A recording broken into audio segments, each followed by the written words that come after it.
And we're back. Well, hello, lurkers and bots. This is 2020 1004. We're episode 24 now. Awesome. And we should have the backlog of shows already uploaded. Is that right? We've got the last stuff being uploaded today. I think episode 22. They're uploaded, but they're not. I scheduled them all. Okay, we'll have absolutely 100% of everything uploaded today. Okay. And then episode 23, I'm going to have done for tomorrow. And then we will, I can't remember how I was going to line stuff up. Yeah. So 2023 is going to start kind of releasing over the next couple of days. And I'll figure out the schedule. I've still got the backlog of something like 6 or 7 of our unreleased shows. And that stuff's all going to go out, as I attend to them. I'll get into more of the audio related stuff that I am happy to have figured a whole lot of stuff out and gotten some really excellent advice out there. I actually found some voiceover specialists that do like home studio stuff, like studio stuff, with like $3,000 US microphones and all this kind of stuff. So it's really nice to actually have refined my searches a little bit better to actually find humans on the other end. At any rate, kind of related, I have a new audio setup. I got a few new parts in for my computer. And so one of it was, I switched to headphones for the show, and I'm just using earbuds, and that's kind of a bad idea because they're sound isolating. So these are earplugs, and so the outside world is inaudible to me. And that tends to do things to like the speaker's voice. So if we can't hear ourselves in our own head, so if we can't hear ourselves from our mouth through the air into our ears, if all we do is we hear ourselves kind of rattling around in our head with our ears plugged, our voice tends to do different things. So we tend to speak louder. So Minion, that's a problem that you seem to be exhibiting at night with headphones on while trying to talk at like 3 a.m. You're shouting and you can be heard. Like I sleep on my side, so I wear one earplug and the other ear is in a pillow. I can hear you through that earplug. And I think it's because you're deafening yourself, and so you're already bad, but you're worse because you can't hear yourself. So I don't know if you knew that was your thing. So I don't know what to offer to you. like do you actually I'm just need gonna crank up the volume. I'm just gonna crank up the reflecting volume. So is there a feature on your headset that will let you hear yourself? I'm not. Yeah, it's set to low, but I'm just gonna crank it up high. Yeah. So the voiceover dude that I was listening to, what he was saying is, so he was talking about the experience being in a sound booth, being this weird dead zone where there's no sound anywhere but his own voice, and how it can completely mess up because he's talking for hours and hours on end, and everything's really, really sensitive. So he can hurt his voice, or he can, talk really funny, and it'll influence his actual final product. And it's interesting to learn this kind of stuff. It's interesting. And so I've actually got a problem where I'm aware of it and I can kind of control my voice, but I'm pretty sure I'm straining myself, even though I can clean a lot of this stuff up in post. I'm pretty sure I'm straining myself talking because I can't actually hear myself. But that's the thing. I can't have this feedback loop. So I need to find a way to have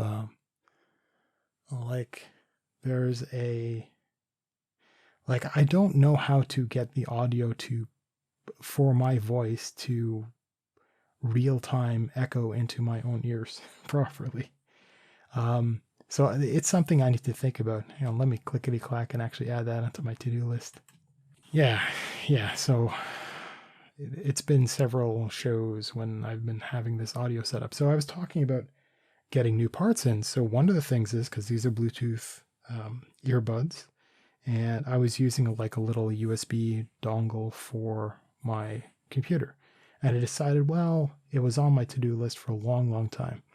And so I got this this nice motherboard, and it's got a little slot for a specialized Wi-Fi Bluetooth adapter to be plugged into the motherboard itself.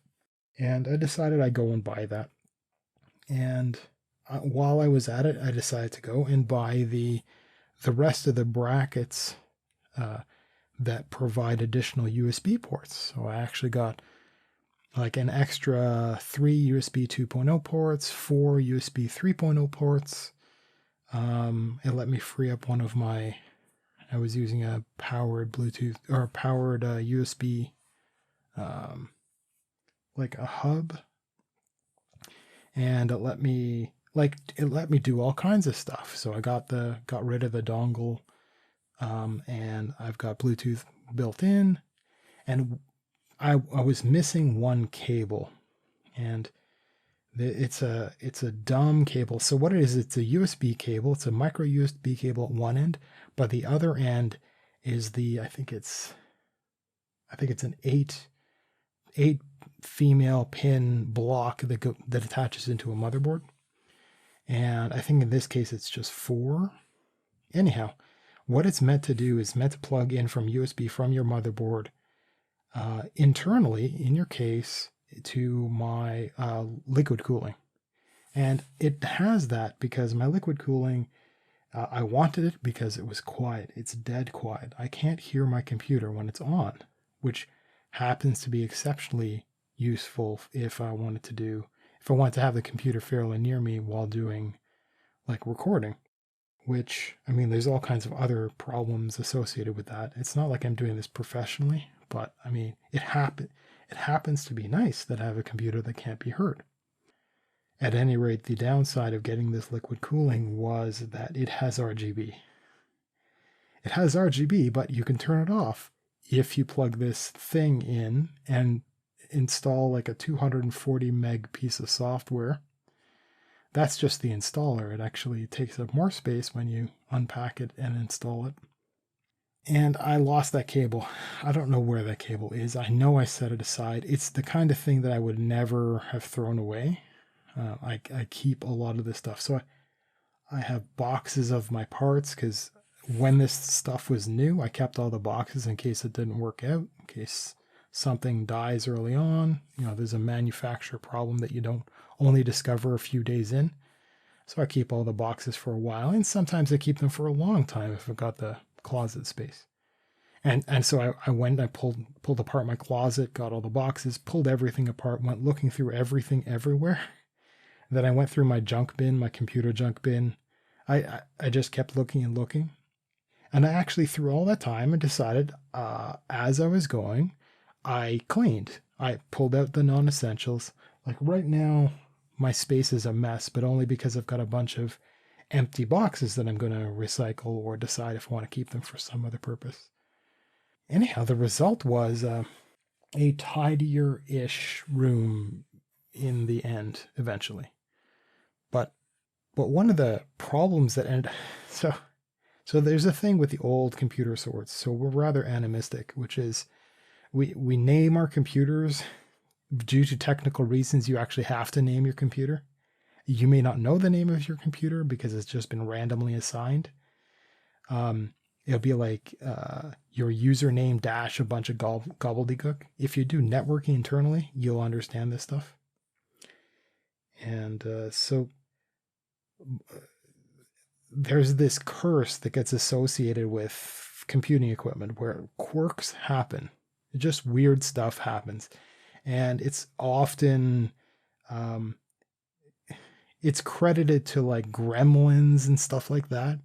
And it's all tongue in cheek. It's none of it's serious, but there's always this like, why I just opened my computer. I did the stuff. I cleaned it. Then I put it back together again. I didn't clean it wrong. I didn't like, and now, so for me, my audio stopped working. I plug my audio in and I get like almost like radio levels of weird wobbly static. And I know what I'm doing. I went and I tried all kinds of stuff and nope, just doesn't work. It doesn't work anymore. So I decided, you know what? I'm not troubleshooting this anymore. I've got a USB adapter. I'm not going to use that. What I'm going to do is going to use was a DVI out, and my monitor actually has speakers. Now that audio is awful, but my monitor has a headphone jack, which so I've got a pair of speakers that I got because they're tiny and they're decent quality, and they actually use a USB-C connector just for power. Which is a little annoying. They should actually have everything through that. But I'm now able to remove the power brick that I was using for, what was I using that for? How did I have, so my previous arrangement, I'm trying to think of, okay, so this is a little bit more convenient because I've got one less cable reaching out to my computer because of that. So it's reaching across my desk into my monitor instead. So that works really nicely. And the problem that I'm left with is, other than I don't know why a regular jack won't work on my computer anymore. At this point, I just don't care anymore. But the USB-C on these speakers, it turns out that the USB-C, the only USB-C I have available to power it, because it's just power. Like I could have a wall wart or something like that and plug it in there and get power to it. I just don't have that kind of device, which is really crappy because I have an actual dedicated. It's what it is. It's a brick. It's got 5 USB-A ports, and it's just meant for charging stuff. And I have it for like charging cables, and I had it for a ring light as well. And I would plug these speakers, these desktop speakers, into that as well, but they're all USB-A. The thing is, it's plugged into my computer, which is annoying. So I do want to fix that. But it's plugged into my computer, the only USB-C on my computer, which is USB 3.1 Gen 2. And it's one of 2 ports that I have that are Gen 2. The rest is all Gen 1, so it's all 5 gigabits a second. And the Gen 2 is 10, so it really blows that I'm actually taking up one of those ports this way. So I need to buy like a little adapter and kind of clean things up a little bit. But yeah, I decided to do the additional amount of, I took the opportunity, right? There was an opportunity to improve things by recognizing that I was going to use Bluetooth here on and buy the extra part for my computer. And I took the time to tear it apart and do some other stuff with it. And all that worked out. And I took the opportunity to clean as I was like going through looking for this part and kind of organize a little bit better. I took all of these opportunities. I ended up like not exactly where I wanted to be, but like it hurts my feelings, but I'm not going to disassemble my computer to send the motherboard away on warranty or possibly replace it just not have a computer I have a spare computer technically, but I'm not going to, it's just audio. And I happen to have a solution for the audio accidentally because I decided to pay the extra to get monitors because I have 2 to get monitors that happen to have audio as well. They happen to have built-in speakers and happen to have a headphone jack and a mic jack, which is a little bit interesting. I don't think I'd ever use one of the terribly low quality microphones that would use a jack, one of those ones, because I've got USB right now. Anyhow, that was a rather strange adventure to have had that took me a couple of days of, I actually sweated for a lot of that work, but I just kept going. Okay, so I I I've been keeping an eye on my mood and trying to understand. So the bread I think is right out. I'm not going to risk rice again. I think oats probably going to be okay. I think like I make date squares, that's going to be okay. I was worried. I wasn't sure if crackers could be doable. Like I could have peanut butter on crackers or something like that. Apparently they're out as well. So it's probably a gluten thing, might be a carbohydrate thing. So I'm giving Minion like 6 boxes of crackers. They're like fancy giant circle ones, not like Ritz or anything silly. And you know, how much money did I waste on that? Not much. But how much of my life have I been eating crackers and probably not been as competent, as mentally competent as I could be? Like, yeah. So at least I figured that out. I definitely am armed well enough to go to my doctor and actually insist on getting an allergy check, because I need to know this for sure. And there's something called a carb blocker. And what that is, so there's all kinds of like, there's sciency and there's like new agey type of pills that you can get that are all related to like either whatever health means or working out or losing weight, or there's all kinds of stuff, right? And so I'm really skeptical of anything that I'm presented with, right? But I found something. What it is I think it's just derived from beets of all things. And what it does is it interferes with the body's ability to break down carbohydrates. I'm like, okay, well, that may well be exactly what I need, right? So I ordered some of that in. It's probably coming in, in the next few days. And the idea is, so I'm going to try that, see if it does anything, and possibly try that and eat a little bit of light carbs or something like that, like steal some of what will become Minions crackers or something like this, see if I can figure out what's going on. But what that would do is that would, if I do determine that there is a particular problem, then I can eat these, take these pills as a way of offsetting any problems that I might have if I want to go and eat, a hamburger or something like that. So if I learn that I've got some problem that's significant enough, well, I can get rid of, I can do this, and I'm not going to make a meal of carbs, not going to eat pasta again. But this will let me have a hamburger or something like that with the bread, for example. So I'm not sure what that's like, but I'm willing to get it. I'm willing to try it, this kind of stuff. I'm still, I have my life in front of me, so to speak. So it's worth experimenting and to get that benefit going forward. So I'm perfectly capable of just like saying, well, I can't have that anymore. That's what somebody who is like 80 should probably do. But I'm young enough that I can do a bunch of experimentation and pay attention and have, like, yesterday was kind of wrecked for me.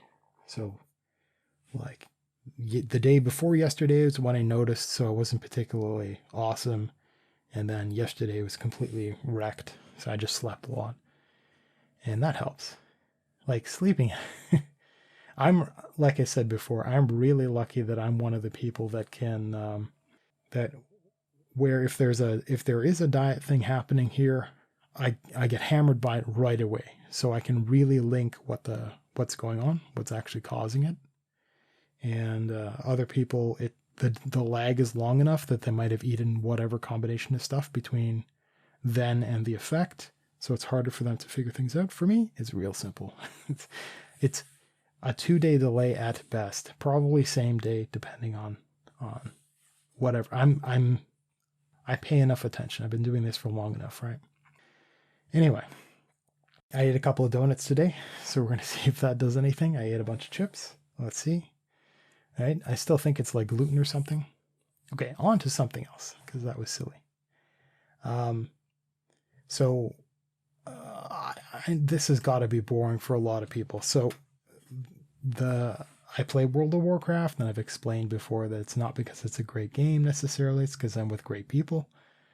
And how it's got a new game coming out, and I hadn't checked email in a couple of days, but apparently the devs actually sent me an invite, a late invite to the beta.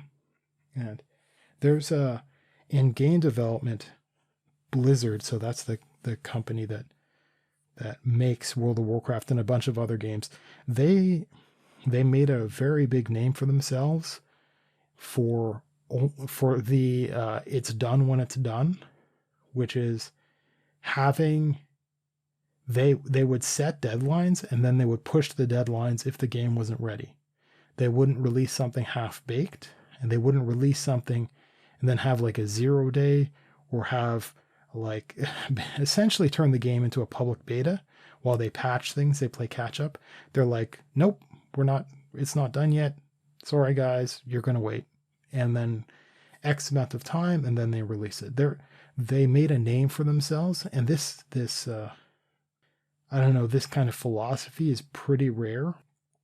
Probably because a lot of game companies simply aren't big enough to tell everybody just to hold on to their hats. They have so many obligations that their deadlines become really fixed, and there's no wiggle for them to push it forward at all. Blizzard's always been big enough for them to just go, nope, you can all wait, sorry, because their bottom line isn't dependent on this particular game.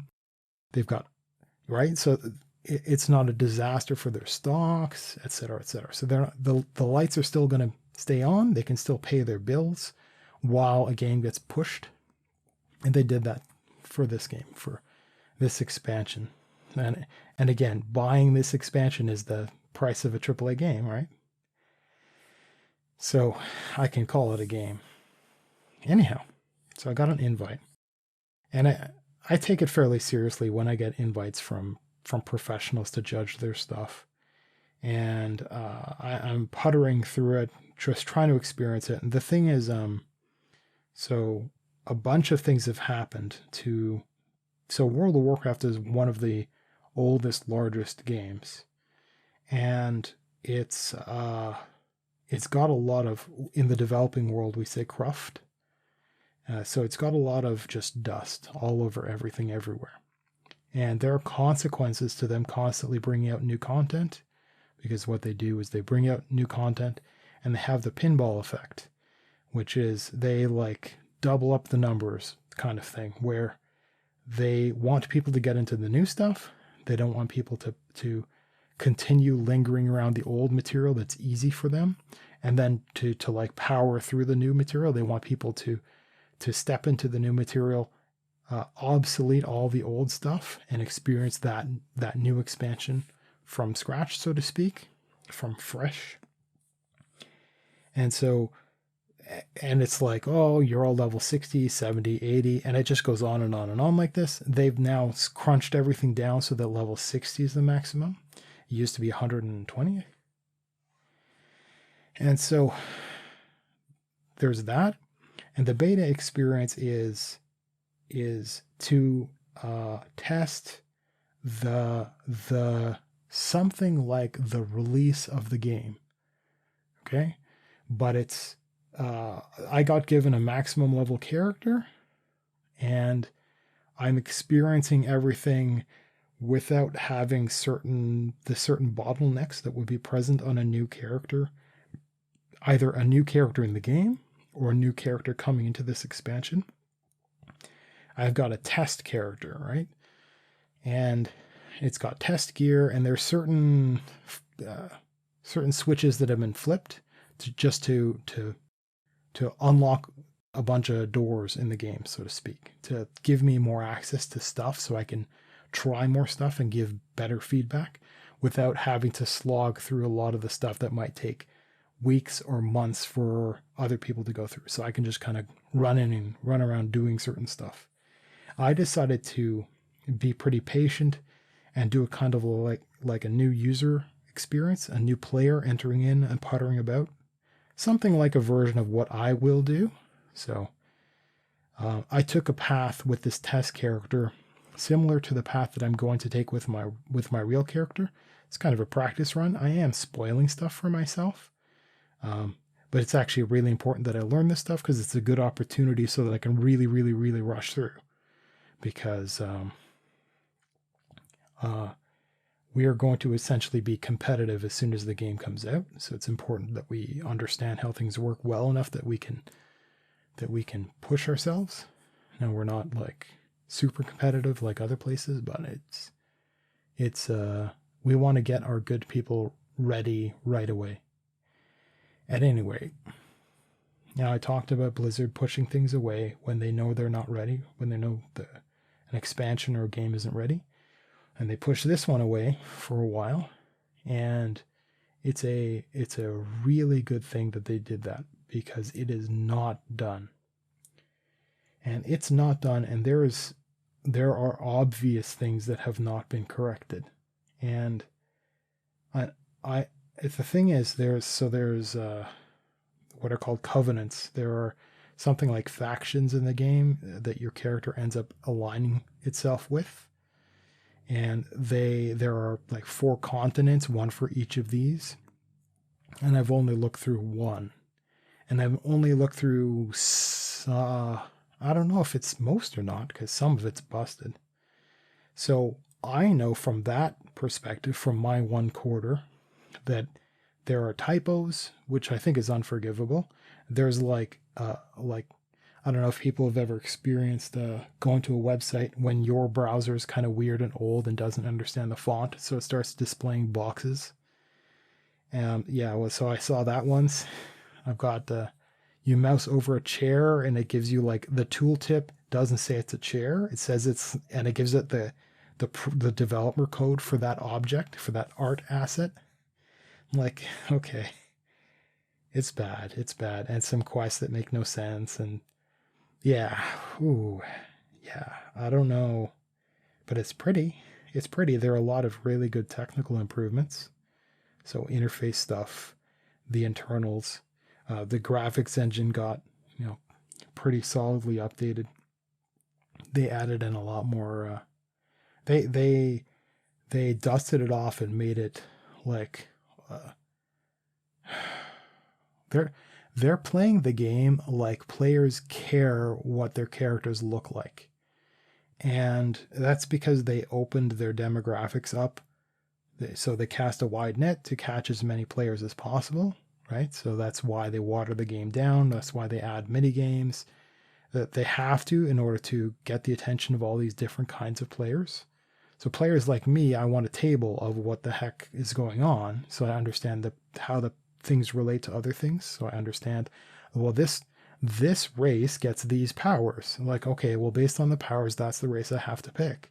It's like, it's not, oh, I feel like I'm an elf, I should play an elf. It's like, no, it's unfortunately gnomes are like this and get this ability, so I have to be a gnome. Well, that kind of sucks. And it's not, right? Now, I'm not so bad like that anymore. And I am picking things for very specific reasons like that.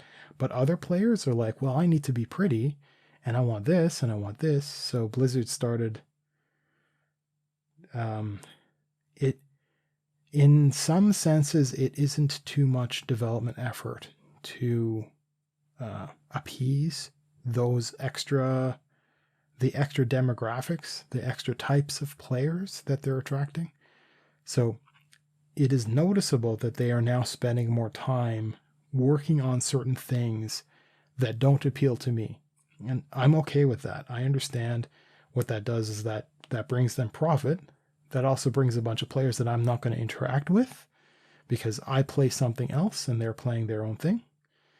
But it does give me access to some interesting stuff. I get to benefit too. So they have varieties, more varieties of hair and jewelry and skin and stuff like this. Like, do you want your elves' ears to be this length or that length? And this is stuff that it's existed in other games for the last decade. Blizzard's just getting around to having this stuff kind of implemented. And it's not the best, but they're trying. It's cute. It's cute. So, so yeah, I mean, right now, the the biggest annoyance is, so I'm a technical and raider type of player, and I work with custom software that modifies the interface and provides additional things that Blizzard doesn't want to do for itself. And some of it is, and the excuse is that because it would slow down somebody that's trying to play the game on a toaster, which is sort of true in some cases, but it's generally just to keep the complexity down so it's easier for them to maintain their own game.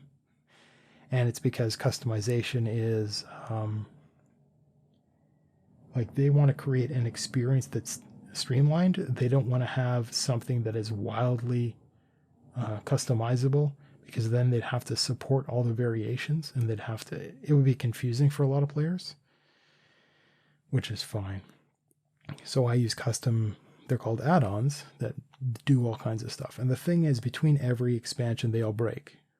Now, they when I say they all break, I mean basically they all break. And if you don't have a developer on that side of things actually updating it that understands what they're doing, then that favorite thing that let you do certain stuff that was convenient because of whatever reason, that thing's just gone. You can't get it back. It's not going to work again. It might be so broken that you can't exactly play the rest of the game because you log in and it just explodes with errors. So by getting access to the beta, I also got to test to see which add-ons will work, which I have to update, which I have to see if I can live without or try to find replacements for.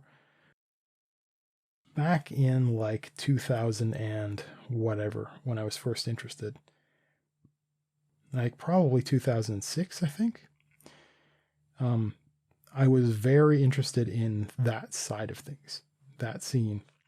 So I used a lot of stuff and I really liked tinkering. These days, I just don't care so much. I optimize for certain things. And I was actually able to play the game. One of the things I decided to do is not have any add-ons and see what I could do, because they started gently updating a bunch of stuff.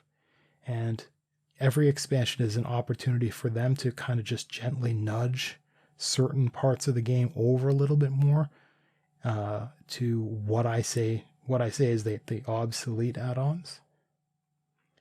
And they've done that for a few things here and there.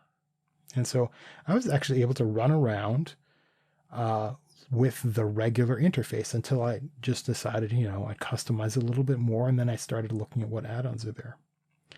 And I do have fun with that. I'm so nerdy about that. The biggest horror is there are some add-ons that I need to play because there's certain functionality that I just act in certain ways. The thing is, some of those add-ons aren't being updated anymore and they have broken, and I decided to pick them up and actually fix them myself. And I got a few done. I got a few working. They're ugly because I just decided, wow, this feature doesn't work. And so I turned it off. I just commented it out and tried it again. Okay, it works. Doesn't give me any errors anymore. It's probably okay. I don't know. And I just did that for a bunch and got them working. So I don't know how many other players actually find the meta experience to be exciting like this, but I do. I don't know why. But as soon as I'm done, I'm done. I mean, as soon as the game runs live, I better be ready to go day one. And I'm still not sure if I'm going to live stream all that. Minion, if you want to practice our live streaming a video game while we chat somehow, we can do that, because I'm going to be playing this game. I don't know that it'll be very exciting, but I'll certainly be on. And I've done streaming before, including with it. So, I mean, I'm willing to do that, but it would involve just me streaming, putting my face in it. I don't know if you want to be along for the ride. You can be on Discord or something. We can try to chat. I think it'd be fine. I wouldn't be really interacting with you. Well, I don't know. I want to find ways of getting you to talk more. So I'm just not sure what you're interested in. Like, you're a minion, so what do you what do you know, right? What do you have to say? What have you been up to? What accomplishments have you made since we last talked about your accomplishments? Have you lifted your bed up? I have no idea. These past 2 days have been more of a blur. Well, I think yesterday we were supposed to watch an episode of, yeah, we were supposed to watch South Park, but I was helping out a friend and then I just got lost in time. what do you mean we were? You just mentioned the episode and then kind of like left it at that. Yeah, I said we'll watch it on Friday. I mentioned let's watch it tomorrow, and then I completely forgot about it. I don't recall you saying any such thing. I remember you just saying it exists, and then me going, oh, yeah, oh, it's cool. I'll have to check that out. Oh, okay. Then I guess I was talking to myself. Like, maybe. I mean, I try to pay attention to you, as boring as you are, but It might have been, I meant it could have been internally. Somehow. so you like have the introverted internal conversations so that the script is ready for when you actually approach people in the real Yeah, world. I think I'm starting to lose it. Well, I don't know if you had very much to lose. um, so yeah, I don't like. Sure, I mean, we used to sit down and watch like TV and stuff. I don't know that that is much of an accomplishment. I don't know if you would say like, "Dear Diary, today I watched an episode of South Park," and like be looking back on that in a month, going, like, what else did I do that day? Is that it? Like, honestly, if you do a journal and you have days that are just like a blank page, just leave it blank and move on to the next page. And if you accomplish nothing that day, just keep doing it. And then later when you're reading back and you're reading from a week ago, from a month ago, whatever, you see that blank page. Yeah. Wonder to yourself what you actually did. See if you can remember anything about that day. No, nothing. Well, you may as well have not existed for that day. It's like being comatose. And if at the end of your day, you can't look back at your day and be like, hey, I'm glad I did this thing. And if it's just one thing, like, hey, okay, so some background. So Canada has some weird recycling, but I want to talk about returns. So there are deposits for certain things that we buy, and that deposit is returned to you if you're responsible and actually bring it back to a particular kind of recycling facility. So glass was the big thing back in the day. So you'd have like a 25-cent deposit on a big bottle or something like this. So now it's a deposit. It varies, can or plastic bottles or this kind of stuff. And so we've got, you can actually bring that stuff back. And I started getting into drinking a whole lot of Diet Pepsi. This episode is not brought to you by Diet Pepsi. And so we actually have stacks and stacks of their 24 can cases, but I reuse the same pallets to have the empties back on them. And they're actually filling our living room now. And I think it's something like, I want to say it's like 6 cases or something like that. Okay. So why did I get off on that sidetrack? Okay, so one accomplishment could be go and take those cans, load them into your car, and just like go and get the money back. It's got to be worth like several dollars. It's probably not even worth the gas money to do, which is why I find this entire thing really dumb. Especially if you count like wear and tear on your car, right? Most people don't think about that kind of thing. Like, don't go and be a driver for Uber, because not only do you not make much money, gas costs money, and your car is going to fall apart while you're driving it. So, not including people that throw up in the back of your car or something like that. Like, that takes time and money to clean that. At any rate, I could imagine that if you were to go and walk into a room and just clear that room out and fix a problem like that, make it go away, that you could write, dear diary, today I recycled, I cleaned this one room. And then the next day you would have the burden of that that wreck cleaned. So you'd be a little bit better off the next day. And that's what I've talked about momentum, right?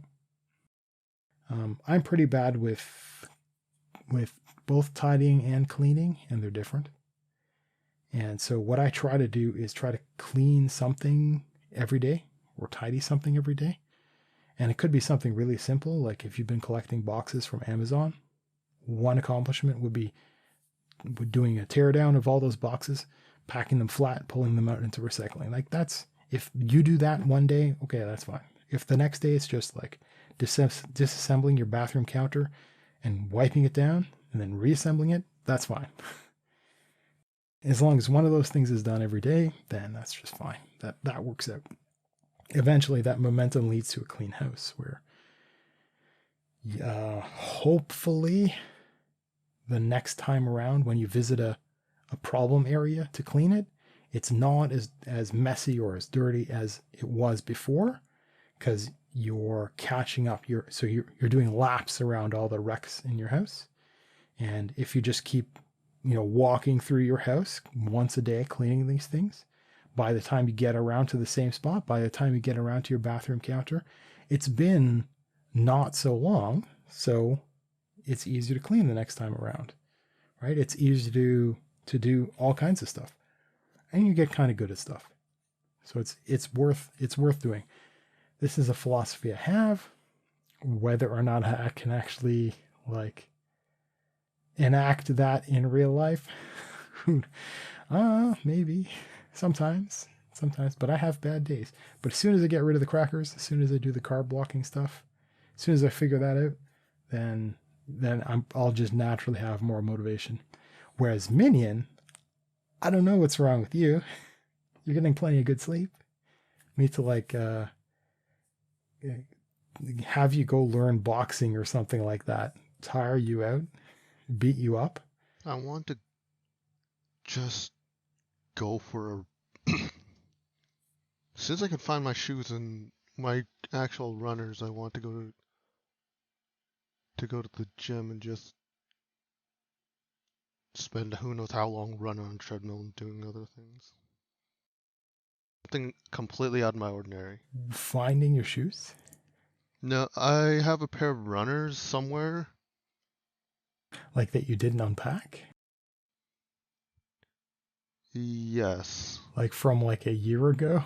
Like in some box in the garage? They still fit, I think. Okay, so you're an adult now. Everything fits until you gain weight. But even then... Well... I guess. You guess. I'm telling you the gospel truth here. Your feet aren't going to grow. I mean, see your doctor if your feet start to grow. Like the past 5 years, I've seen the same pair of shoes I have. I had to keep getting one size bigger. Wow. So you're somehow. This is It was like a 9.5 to 10, then 10.5, and almost 11 now. Are you changing brands? Because that's one thing that... It's the exact same thing. Well, those are the only shoes I can stand at this point. So, I mean, maybe that explains a lot. Like you're just entering into puberty now. Oh dear. I mean, I thought I was pretty bad. I mean, it took me a while to get some proper facial hair going. You're never going to get facial hair just because you're you. I'm never going to get the good amount of facial hair. Yeah. At the rate I tried growing mine, I just gave up. Well, yeah. I knew a guy who, he couldn't grow chest hair. I mean, that's a feature of a lot of men. Well, not a lot, but that's a feature of certain kinds of men. So yeah, that's a thing. So the feet thing, that is a biological quirk, man. That is very strange. At any rate. So your shoes, when you find them, will probably fit you. Let's hope. And why would that stop you? Okay, so you like running, I guess. I just want to think about something else. Normally I just do that in the shower, when I take a shower for a bit, or just go and driving, and I can't do the latter. And showering just doesn't feel anything anymore. Okay, so also because you can't be showering at 4 in the morning, right? Yeah. So that really sucks. So that's a reason to improve your sleep, right? Like you could shower at 10 in the morning when you wake up, but you can't do it at whatever o'clock that you've been like. It's really bad.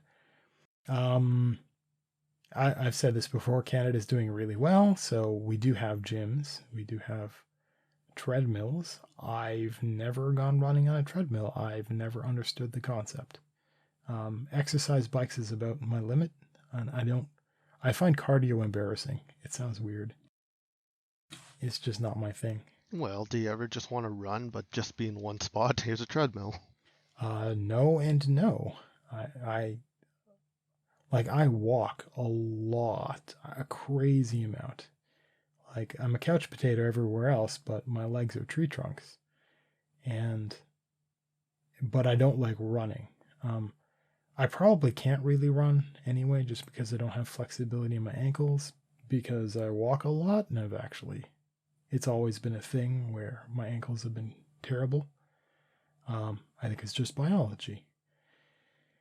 But I don't know. Going to a gym is not my thing. So I will not go with you to encourage you, but I wish you the best of luck. I don't think finding your shoes should matter too much. I mean, well, they care about keeping a clean gym inside and out. Well, I mean, you need good shoes to run, right? But you can go to a gym for other proper reasons. shoes. The shoes I have aren't really suited for that. Yeah, I know that. But I mean, if you set a goal to didn't you have a gym membership at some point in the past? I don't remember you even going. I went, I think, 7 times. Did you get a membership there or what? Yeah. Well, yeah. Well, one of the things that helps a lot of people is you get a membership at something, it costs money, so it kind of pushes you to take advantage of that cost, to justify the expense. And some people, you find yourself not going in 4 months and being like, well, I'm getting this recurring bill, I guess I don't care, cancel. It's like, well, should have taken advantage of that sensation of loss after 1 month of not going there. But yeah. I wouldn't go for a membership, I'd just go for a day rate. Yeah, like a lot of places you can go to the YMCA or something like that if you want to swim, for example, and you can just pay the one-time fee or whatever the heck. Yeah, I would. I mean, it's you, so like if set a date, and if you still haven't found your shoes, just go anyway. Buy shoes on your way there, and away you go. And if you do find your other shoes, then hey, you've got a spare pair of shoes, so you can wear one of them out doing the running. And there you go. You have a reason to go to wear those shoes. And then, I mean, if that's your thing, that's your thing. I could get into the research that I was doing with the bars and stuff like that, but we're gonna come up on a break. Yeah, we can come back. We can talk more about exercise related stuff. That's something I at least know a little bit about. So I'll see you guys in about 10. I'm sorry about that. I was looking at something else. So was I, but my stuff was more hilarious than yours. I was looking at funny Dutch commercials. And what's interesting is they're all in English. At least the 3 that I saw were, which is kind of weird. Do you think that stuff in the Netherlands would be Dutch? Who'd have thunk? The other thing I noticed, I was just browsing through. So I don't actually use Facebook, but I do have people that use Facebook for connecting together. I'm just kind of gathering people for the Frisian studies things that I have, and I occasionally poke around to look and see what's around with some of the people that are here. And Facebook implemented, I'm going to air quote this, fact checking. And it's like trusting Google for truth, or Wikipedia. It doesn't make any sense at all. And it was just some old inspiring meme. And it's like, this has been fact checked as false. Like, oh, you think? A meme? False? Some piece of entertainment that was used for inspiration or education of some other thing? False? Wow. So I actually went and read the article. So first off, I don't know or trust the fact checkers. And so I'll just take them at face value and look at what they're trying to say. And first off, it's like a breakdown of the meme, which is really strange. But it's basically, you know how you're in school, right? And you've got to write a however many 100-word essay, right? Thousands of whatever the heck. And you start like using elaborate language. It's what this article was. It's just like explaining what's already in the meme, just in longer, more annoying words to play pretend like they have something to contribute.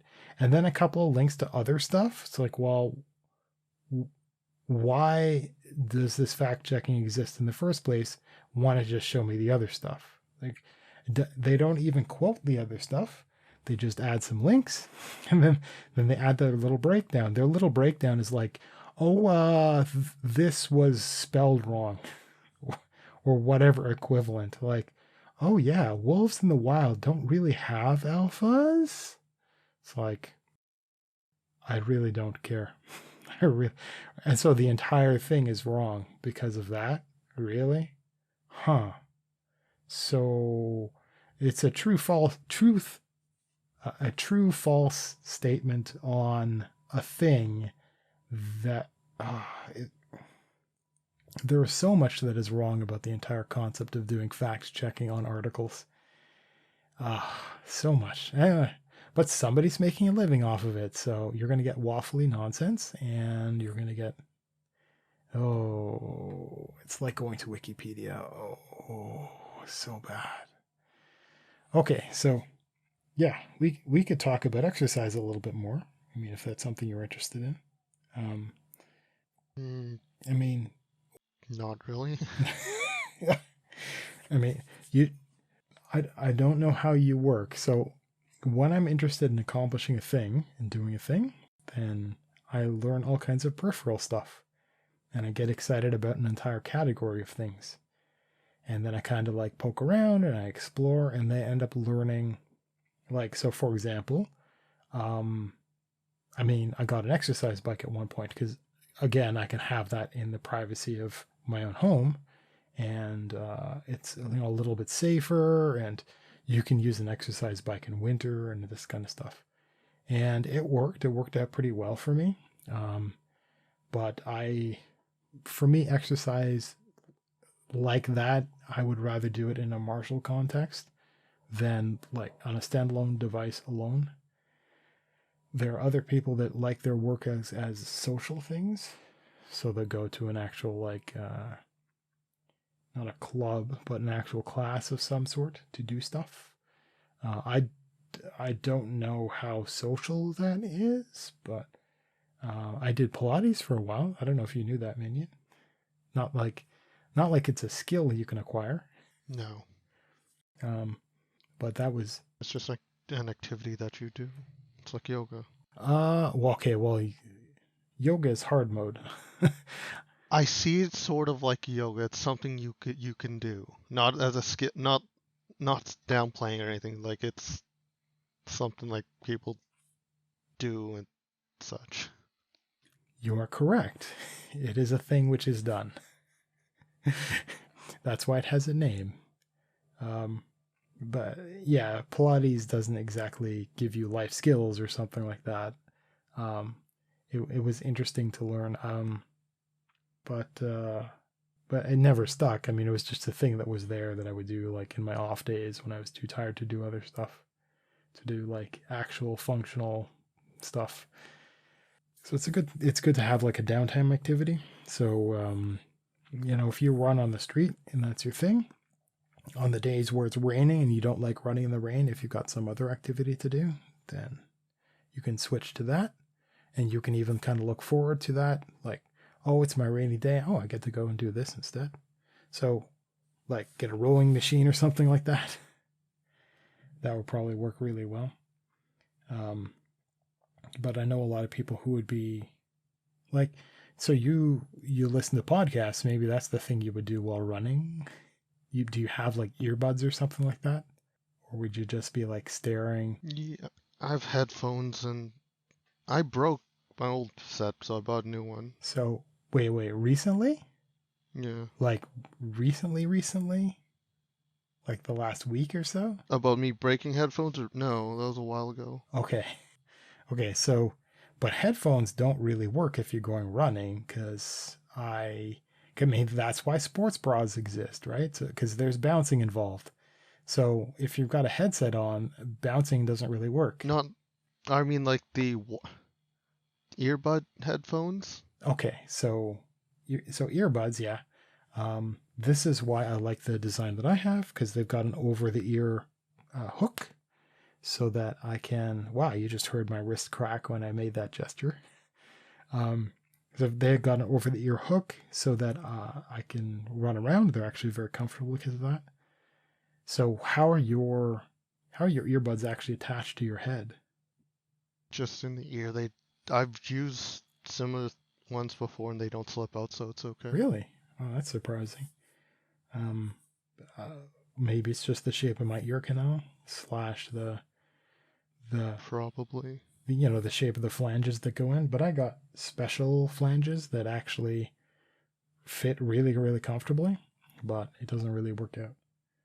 Like I don't know if many people know this. So eyes, ears, nose, and mouth all connect together in your head. And so if, for example, if I'm eating and I've got earbuds in, I will notice that my ears will get wet.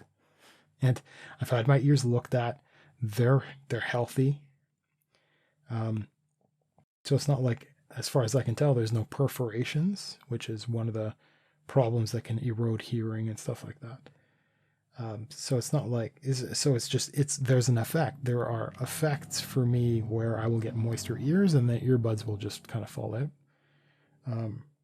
That hasn't been that doesn't even matter with the headphones that I have now because they just don't fall out because they're on hooks.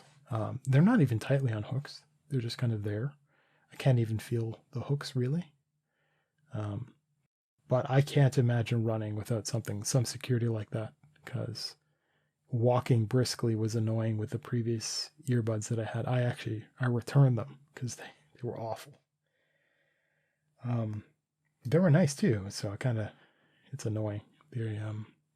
So it's just more fashion these days where you get the little Bluetooth earbuds and they've got a little charging case that you slot them into, and the charging case has its own battery so you can run off and recharge these things. So they sell it as like 30 hours when it's a charging case that you can use a few times to recharge the headphones.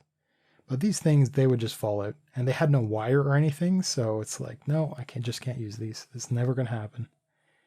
But these things I have now, I like them. I don't like that they're connected by a wire, but they're nice. They're comfortable.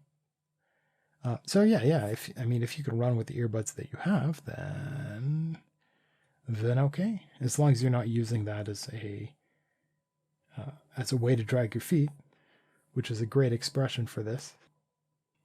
Okay.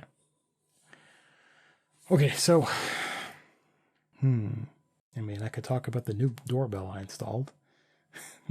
Have you even seen that minion? Have you gone outside lately? I saw it last night. It lights up and everything. But we had an old doorbell that was like the plastic on the button part eroded. So if somebody pushed it, it went ding in its last ding. I don't think it wrote as someone broke it. Well, yeah, it snapped in, right? So a lot of people say that when they've got their doorbells, they've been old enough that they will crumble apart. So anyhow, it was like this. It was working. It even had a little light. It was working for a long time. I finally broke down and replaced it. And I got something that's, the plastic part is not as good as I'd like it to be, but it's proper brushed nickel and it's decent. And this is a wired doorbell. And I did look into replacing the other end of things. So one is the button end, the other is the ring end. And the ringer end, I don't know what it would take to disassemble and replace. So I just didn't want to do it. Plus, it was expensive. And it works. Have you tested out the doorbell before? Yeah, it works. I don't recall hearing the ring at all. That's because nobody has ever used it. I have tested it twice, maybe 3 times. And so I guess you just slept through it. I mean, my hope is one day to not be the doorman. It's because I'm the one that has hearing. And it's not a particularly impressive doorbell. It just goes ding. It doesn't even ding dong. It doesn't make a chime or anything like that. I have found wireless ones. Those are all the rage now. But I get some classic wired ones. But why spend money when you don't have to, right? It's not my responsibility to be like doing all this stuff all the time. I just occasionally will buy a new thing for the house. Unfortunately, it's more than once a month, but no, generally once a month. It's kind of like saving up by buying things in bulk, right? You can improve in the long term. You can improve your living environment when you buy certain kind of like buy it for life things, certain items that have peripheral use, hopefully regular use. And if you buy a new one, it lasts for long enough, and you just do that, and just do that like once a month or whatever your schedule is, and have that budget there, and then just like look around to see what things you could replace. Like, do you have a little bit of peeling apart a shower curtain bar? Like the rod, is it one of those awful ones? Well, would you like to replace it? Well, how much does it cost? For real, actually look into it. Well, if it costs $20, okay, well, now maybe that can be your thing to do this month, and then every single shower every day thereafter for, whatever, hopefully a good 10 years, right? Will be slightly improved because of just that $20. Just don't go to McDonald's a couple times, and then you've got the money to do something like that. Or a shower curtain, or a dish for your soap, and you just walk through your house and be like, well, and it's kind of a long-term slight improvement to your life for each one of these things that you change. It's like it's the entire silk sheets argument, right? You do it a lot. You live in your house often enough. You do these little improvements. That's why I go outside, and every time I go outside, hey, they're the garden hoses I spent however much effort figuring out and getting and installing and all this kind of stuff. And yeah. So there's longer term things that can be done with money that would improve morale, rather than eating is probably the worst thing. It's the last thing that a person should do in order to improve their life, eating. Okay, so let me talk about something totally different. I want to talk about a YouTube channel called The Art of Manliness. And I don't care about its content. I actually happen to think it's a very nice content, just because it's got a very, I can't remember the name of the video game. It's got a certain old-timey style to it, which is just adorable, but they did stop making videos like that, which is a shame. Just because it was a challenge, it was a technical challenge, and it was a time issue. And it's the old return on investment issue, right? I think it was a mistake. I think they should have just continued it and made it a monthly thing instead. But what happened was it had mild popularity at the time, and then they stopped. They just their YouTube channel was dead. It was just dead. And I came back just to check them out again because I knew they had a podcast. I knew about them giving up this stuff already. What they had is they had a class, a manliness class. So there were other endeavors that the staff was pursuing, that not just a YouTube thing. So they actually diversified their revenue, this kind of stuff. And I came back, and what they had started doing is putting up their podcast also on YouTube. And it was a podcast and it had a guest every single, I don't think it was a weekly podcast. I think it was more regular than that. And I'm looking through, I'm like, so first off, it's got, oh man, I need to give you the right number. Hang on, clickety clacks. It has 1.19 million subscribers. Okay, so right now. Now I look at it. When I search for Art of Manliness, it's got latest results. Okay, 5 days ago, so 5 days is usually plenty of time for the swell of viewers to see stuff. 5 days ago, 510 views. 1.19 million subscribers, 510 views. Now, how is that possible, you might think? Well, what happened during their absence was a change in YouTube's algorithm. Multiple changes. So there is a momentum concept in YouTube where YouTube, what they want is they want to provide more of what they think a person will be engaged by.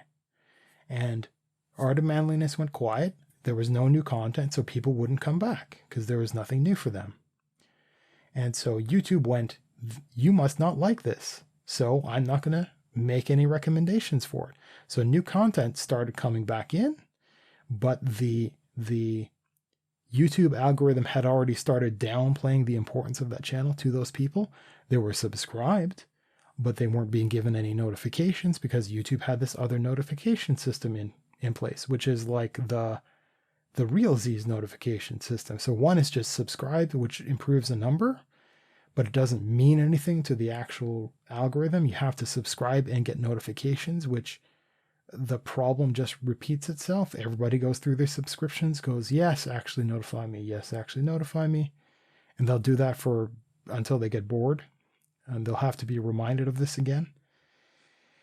And soon enough, it's going to be, well, now they have too many notifications and YouTube needs to have another algorithm that helps. Yeah, okay. So this is a big problem. Anyway, these guys were hit really, really hard. And I look at all of their stuff. Like, I'm going to click right now. Wow. I'm just scrolling down, 177 views, 1.3 thousand views. And they had well over 1 million subs for those. Every single one of these people every single one has a guest and has, there's a person attached to it and a topic, like they're specialized.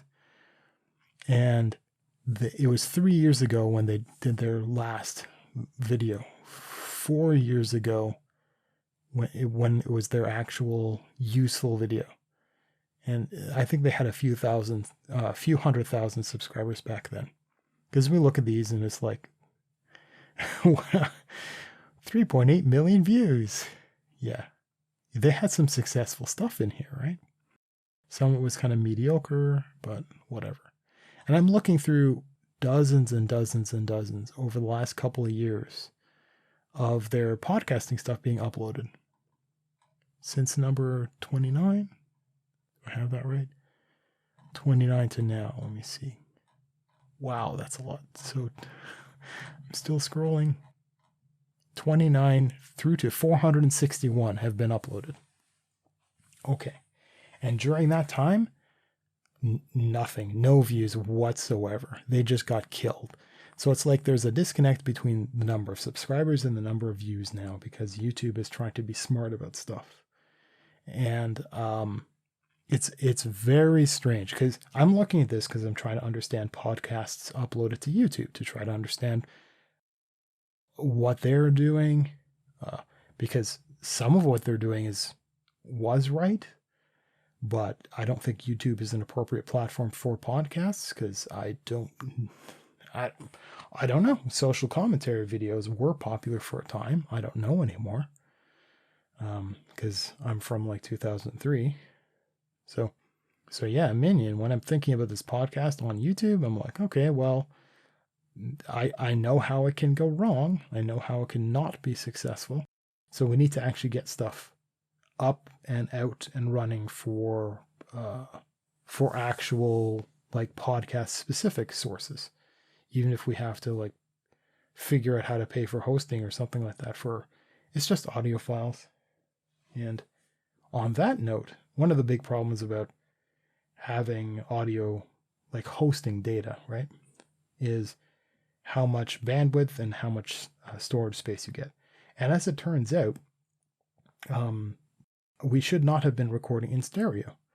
And in fact, I'm recording right now in mono, and that might offend a lot of people, but I'm recording because there's only one human, and where I am positioned in the voice and where that virtually is in your stereo space, that should not be a thing, right? I've only got one mouth, and it shouldn't be me talking more in your left ear than your right ear or something like that. That's just awful.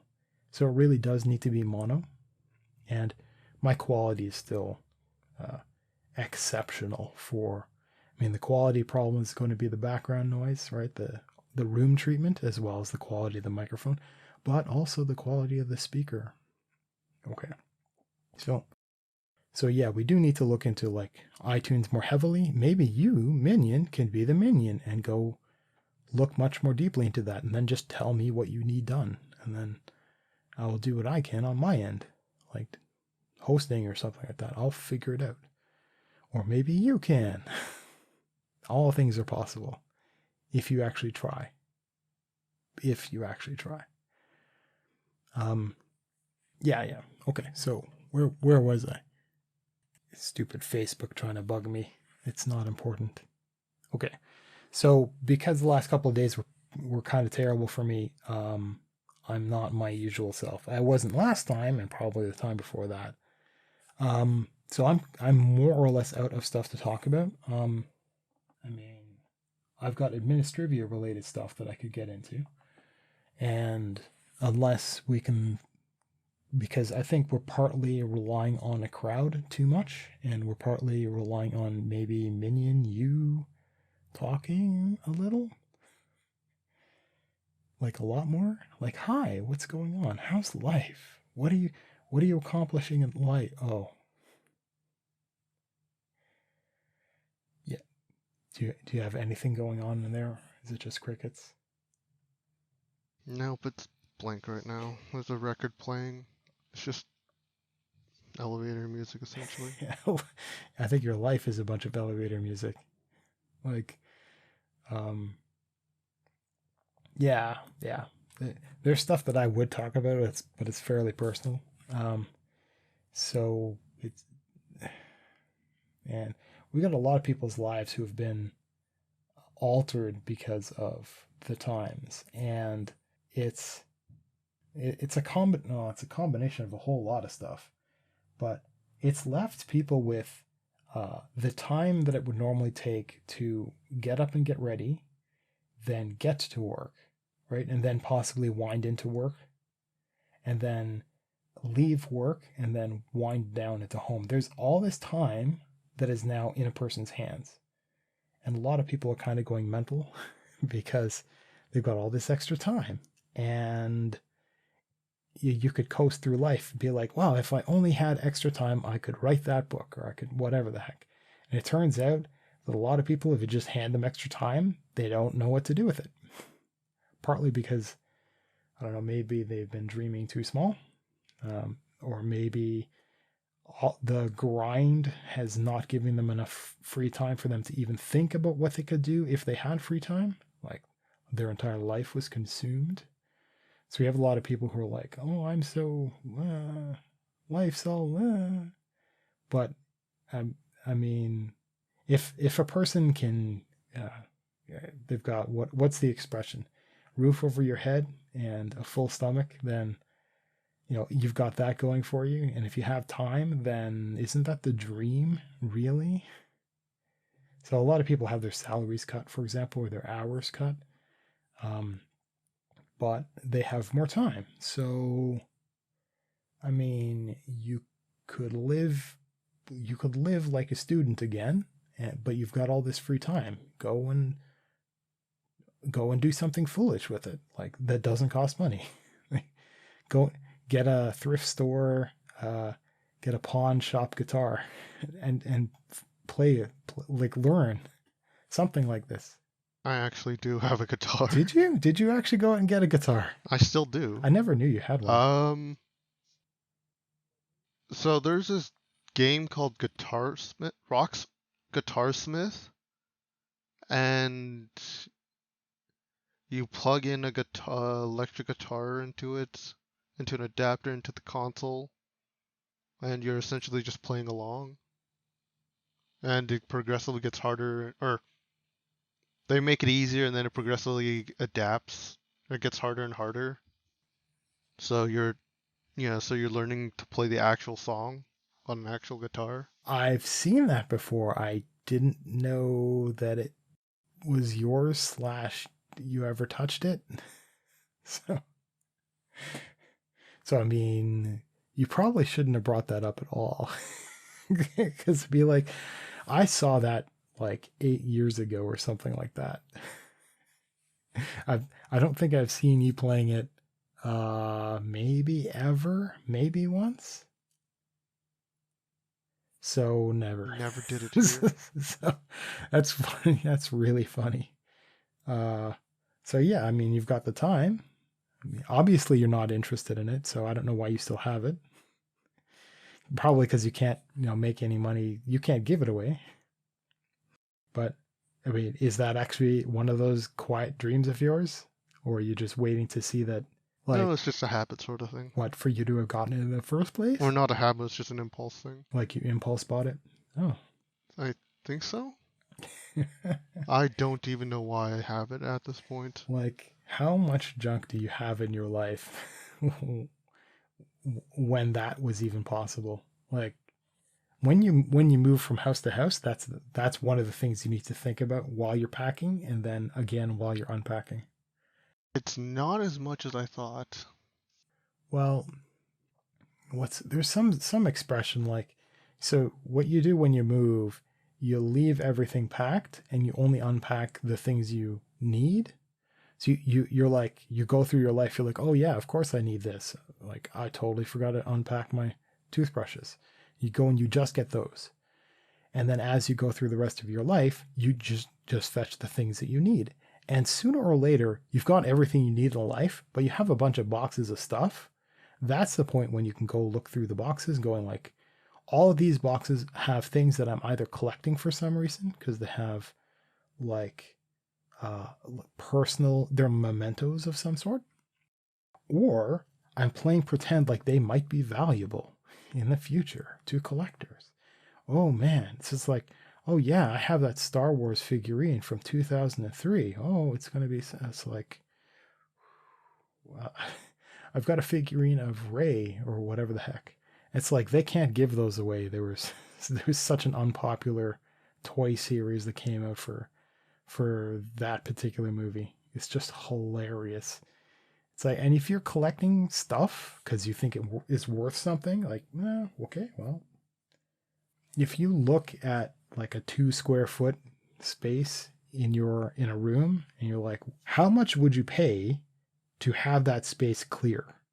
And if you look at a room and go like, well, how much would I pay to have that room be free of everything? And just like think of a number and maybe like browse through the stuff that's there and be like, well, this box of DVDs is worth this much, right? For me, like that box of DVDs is worth $200, let's say, right? And I go, okay, well, I'll go save up. Once I have $200, I go $200. In my case, I could just hard drive and then rip it all and then get rid of the box, like something like that. Or $200 goes into proper bins so you can store them all and put them in your garage, or $200 is for you to put it into your pocket, then take all that stuff and donate it. Just get rid of it, because it never mattered. Never mattered in the first place. You proved it by never having unpacked it and touched it in however long. So this guitar, like so many other things, did it ever matter to you? You're not working on it anymore. Are you now inspired to pick that up tonight after the show? Tomorrow, maybe? No. Give it away. Give it away now. Or sell it. Or something. Right? Like you've got PlayStation 2 games. You don't even have a PlayStation 2. Like, there's a shelf of old games that's there. There's a PlayStation 2 around here somewhere. Actually, no, it's not here. Well, I have 2 PlayStation 2s. And I was actually thinking of setting it up again, and it's hard because I had some hardware changes, and getting old consoles working requires adaptation. So video especially is a little weird, but I've got the equipment for a lot of that stuff now. Anyhow, what I ended up saying is I only cared about a couple of games, and those happened to have been ported to PC, so I just decided to do it all from scratch, and because nobody made any tools to actually try to reuse the PlayStation 2 original save data. I don't even know how to get at it. Nobody porting that stuff nobody picked that up as a project. So I just kind of quote unquote re-rolled, started the new games from scratch, had some fun. And I streamed a little bit of Okami. I've talked about that. So that's a PlayStation 2 game originally. But there's a bunch of games that I'd love to sit down and play. But honestly, unless I'm going to stream them, I just don't care anymore. And if I were streaming, there's a bunch of other stuff that I'd be more interested in. So yeah, like that's in the pile of stuff that I would rip and archive, or that I would sell or something like that. Because, I mean, my Steam library is huge. I have games I want to play already. And I guarantee you the PlayStation 2 games are going to be kind of awkward and mostly bad. Just because maybe my standards have improved. Who knows? At this point, it'd just be nostalgia's sake, I think. Probably, yeah. I mean, sometimes I hold on to stuff just because it cost me at the time, and it was important to a past self. And it's kind of disrespectful to a past self if you discard something that maybe you vaguely remember must have been important. So, I mean, maybe I can do that with all of my movies, right? I could look through them and be like, well, I mean, why do I care anymore? But the thing is, they're all special edition stuff, so there's a reason. And maybe there really is a reason that I want to keep some of the video games that I have, right? Who knows? Maybe I spent far too much time on them, so I should keep them in the save data around so I can load it up when I'm like 60 and be like, oh yeah, I remember wasting so much time on Drakengard 2 or something like that, right? But yeah, so there are shelves of old video games that we have in one room that aren't mine. I have boxes of them, and it's just like,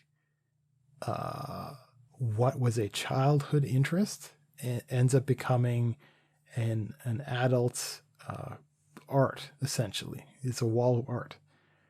I had one friend way back in the day.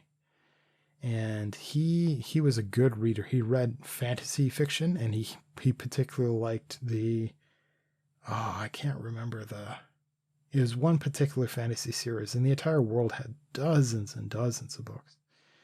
And he would read them all, and he collected them, and like good for him, right? Good for him. But what he did is he did read them, he did get them, and he actually assembled some shelves that fit these books perfectly. So he had this wall, literally a wall of a kind of personal library of all of these books. And it was a weird thing for me to see that. And because when I saw that, I was not impressed. I don't know what to say, how I felt. Like, it's not exactly the opposite of impressed, but it's like you meet the nerd, and the nerd has a wall full of nerd stuff. And you're like, oh, how very wonderfully nerdy of you. I don't know that that's an accomplishment. I don't know why that would impress. So it's like there for the personal sense. It's like trying to justify the amount of time and energy spent on that hobby. It's like, well, it was a complete waste of time. Well, you don't want to tell yourself that, but it was. But now you have a wall, and it's at least you have the art. It's like, yeah, well, it's like, yeah, I think a lot of people have their waste of time as art somewhere. Their legacy put up their yeah, yeah. So let me see. Minion, you're almost getting smarter about like getting the extra special super duper platinum deluxe edition and getting like a figurine with it for whatever video game you like. And so you've got a little I collection of those. I stopped doing that. Well, What kind of stopped doing that. kind of? Actually, there's only something if I really value it now. Before it was just kind of willy nilly, But you'd have to and like, now I just like realize space is an issue. yeah. Now you're realizing, yeah, yeah. Yeah, and it's like, well, and you get an object, you get a thing, and you have a little like shelf, and you put it all up there, and like, yeah, that was the exceptionally rare trinket that I got from a $250 special release of this particular game that, you know, was okay. and and you get to stare at it, and it's like, dude, you spend $250 and that's what you get. That's what you have.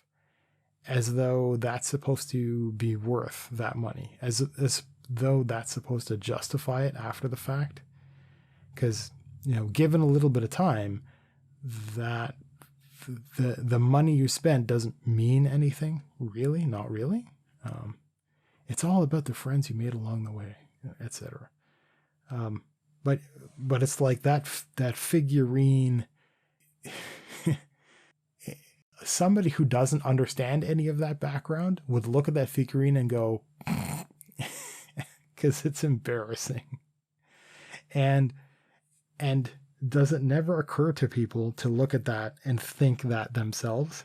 It's like there's some sort of mental gymnastics happening in there where people want to feel good. It's like, no. It's your wall of nerdity is it's it is trying to justify the waste of time and money. And it is not exactly a badge of honor. I understand that there are YouTubers that have the wall of nerd stuff. They've got like action figures and nonsense, and I think some of it is just like, what's the term? There's like fake gamers and stuff like that, right? They just do it for a living. And so they have the doodads, the knickknacks to play pretend like they're totes legit. And they're just in it for the money or for the whatever the heck. It's just and they're just playing that role, which is unfortunate because there are the true socially awkward nerds who ought to be there, who have totally the legit, the actual collections, who are the real thing. But yeah, collecting is one great way of wasting space. It's just, oh, I should know because I've done it. Thankfully, now it's space is now virtual. It's now hard drive space, and hard drive space is pretty cheap. It's absolutely dirt cheap compared to what it used to be. Man, hundreds and hundreds of dollars for megabytes. So I think before the break, I want to talk about the bug problem that we had at one point, because I don't know if I told this to you, Menu. So we had a guy who used to live here, and he had like, I don't know where he got them from, but he had like boxes and boxes of of candy bars of like proper length stuff. So he had like, I don't know what his thing was. I think they were given to him, but he had a whole lot of it. And it was all put in like a pantry. And one day they hatched. So I walked in there, and you can think of it like a really, like a walk-in closet. It's got a freezer and it's got shelves for all your cans and stuff, right? And it's just covered in these. And I went out and I found somebody else and went like, close your eyes, and walked him into the room. And okay, look up and open your eyes. And wall to ceiling was covered by these little white larvae, essentially, and just all over. And it was just like they just appeared. It was horrifying.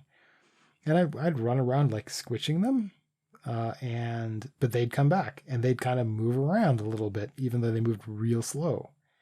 And it was, and with this was like food all over the place. So we're like, okay, well, if everything gets thrown out, and we start panicking and trying to figure out, well, what do we spray? Do we have? Because they would start hatching. They hatched into these little moths. And we're like, whoa, crap, because they started getting into the kitchen. We're like, okay, this infestation we have to end this. And so we ended up having to disassemble and throw away the entirety of what was in the pantry, and spray down and wipe down and scrub down the walls everywhere. I think I still have a collection of the poisons that we had just in case that stuff didn't work. So we ended up like bleach solution those walls and all this kind of stuff. It was a horrifying nightmare. And for some time we were on a watch to see if these things would reappear and just to like murder them right away. And thankfully they have not come back.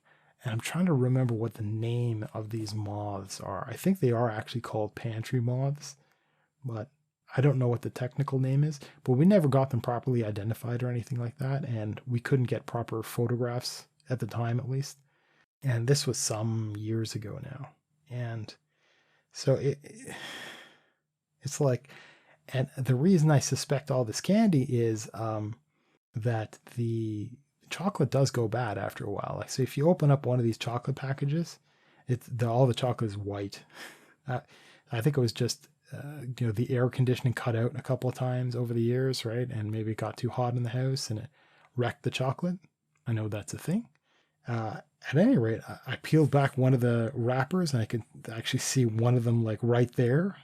So it just finds every little nook and cranny everywhere to live in. What was interesting was I reflexively had been putting my flour bags and stuff like that in tubs. And they're not like perfectly sealed or anything like that, but I never found one of these bugs in there. I threw out all the contents out anyway, and I hosed the thing down and all this kind of stuff just in case there was some sort of whatever the heck on some surface somewhere. And I think we still have wow, it was an absolute disaster. It took so many days of effort, of real work to do all this stuff. So yeah, that was the result of somebody collecting candy. And again, I don't even know why somebody moved and it was just kind of a limbo area and nobody else cared, and right, nobody wanted to touch it because it was somebody else's, even if they weren't around. And yeah, and it led to this, and because it was all old and stuff, I suspect something happened there. Or something came from a grocery store and just spawned. Like, who knows what happened. Okay, so this is coming up on the end of segment 2. Why don't we take an early break so we can get a little bit more time? And we're back in 12 minutes or so. I'll see you guys soon. And we're back. We are back. It is 2020 1004, episode 24. Hello, lurkers and bots. So unless somebody de-lurks, I want to get into some administrivia. Well, unless Minion, you decide that you've got something you'd like to talk about. Nothing as usual. One day. Maybe what we need is to actually go to one of these websites that has like random conversation starters for people that are socially awkward at parties, and just be like, oh, we'll use that as a random topics to just chat about. We'll have an entire segment that's just small talk. Like, so how's the weather? How is your local sports ball match? Did they kick the ball? Did they get a point? Did you actually, on that note, did you know that Canada has two official sports? It's two national sports. It's seasonally dependent. Most people don't know this. Yeah. You would think that it is hockey, but it's not. It's lacrosse, but it's lacrosse in the summer and it's hockey in the winter. And I'm not sure how the intermediate seasons go. Maybe it's lacrosse is spring summer, and maybe hockey is fall winter. Who knows? But yeah, I don't know what that actually means. I don't know what it means to actually call a sport the official sport. Is there like a special government fund set aside for that or something? Like, who cares? If it is, then the people who watch it would be essentially funding it. It shouldn't be like people that don't care about sports shouldn't be forced to pay taxes in order to fund this national sport they don't watch. Whatever. We can get into how taxes are awful, but let's not.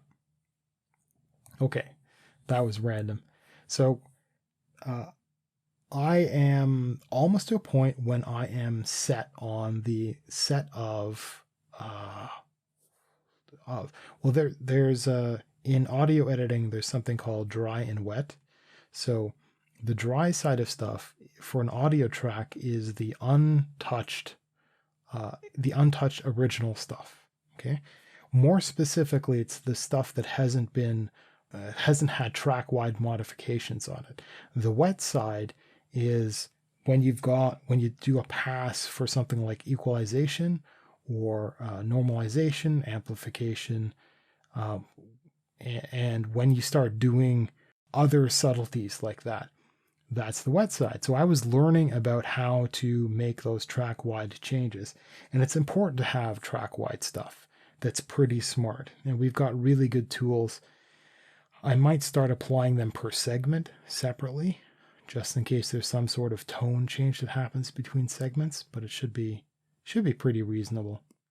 Now, I'm pretty happy with what I've learned so far. And I haven't just copy-pasted, because it turns out, I wasn't sure before, right? When you're completely ignorant of a topic, you'll just reach out because you don't even know how to ask the right questions. So you just like parrot other people. You just copy with the advice they give.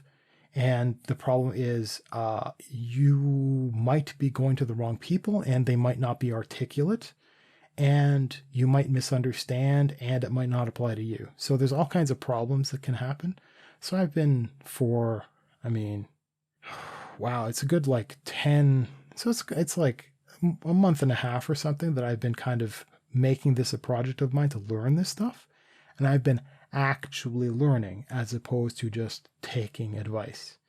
So I've been getting more and more advice from actual professionals who do voice work, because they've got a particular perspective. It's going to be different from people that are just doing, there are some people that do like music production that they'll have certain opinions, and they're trying to solve a different goal than mine. Their problems are not my problems.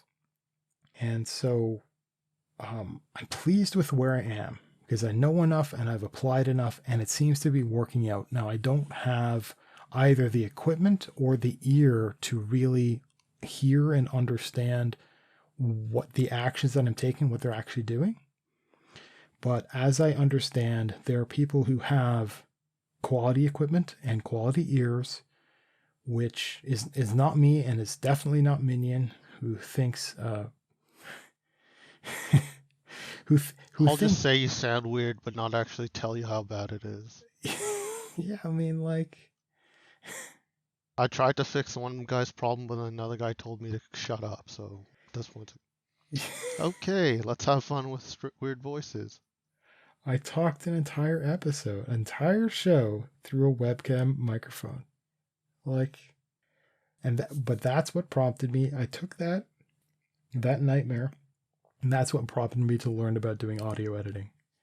And okay, so the last thing that is solved was something called a noise gate. And a noise gate is what Discord has, which is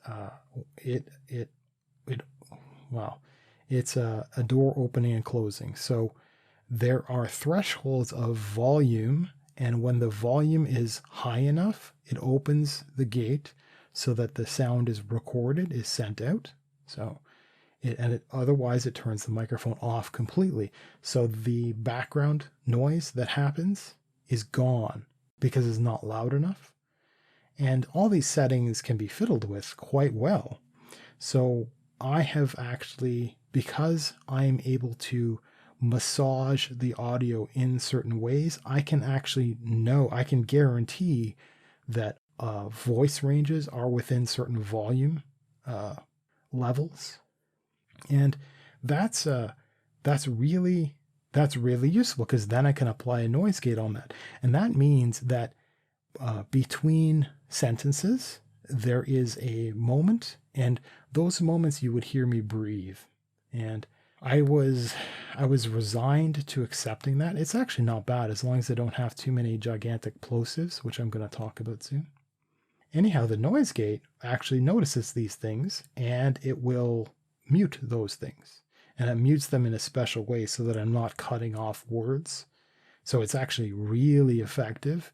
And I will apply these techniques and then go in and listen to the entire show from scratch in real time, and actually do edits and confirm all this stuff. So I have confirmed that this is just magic.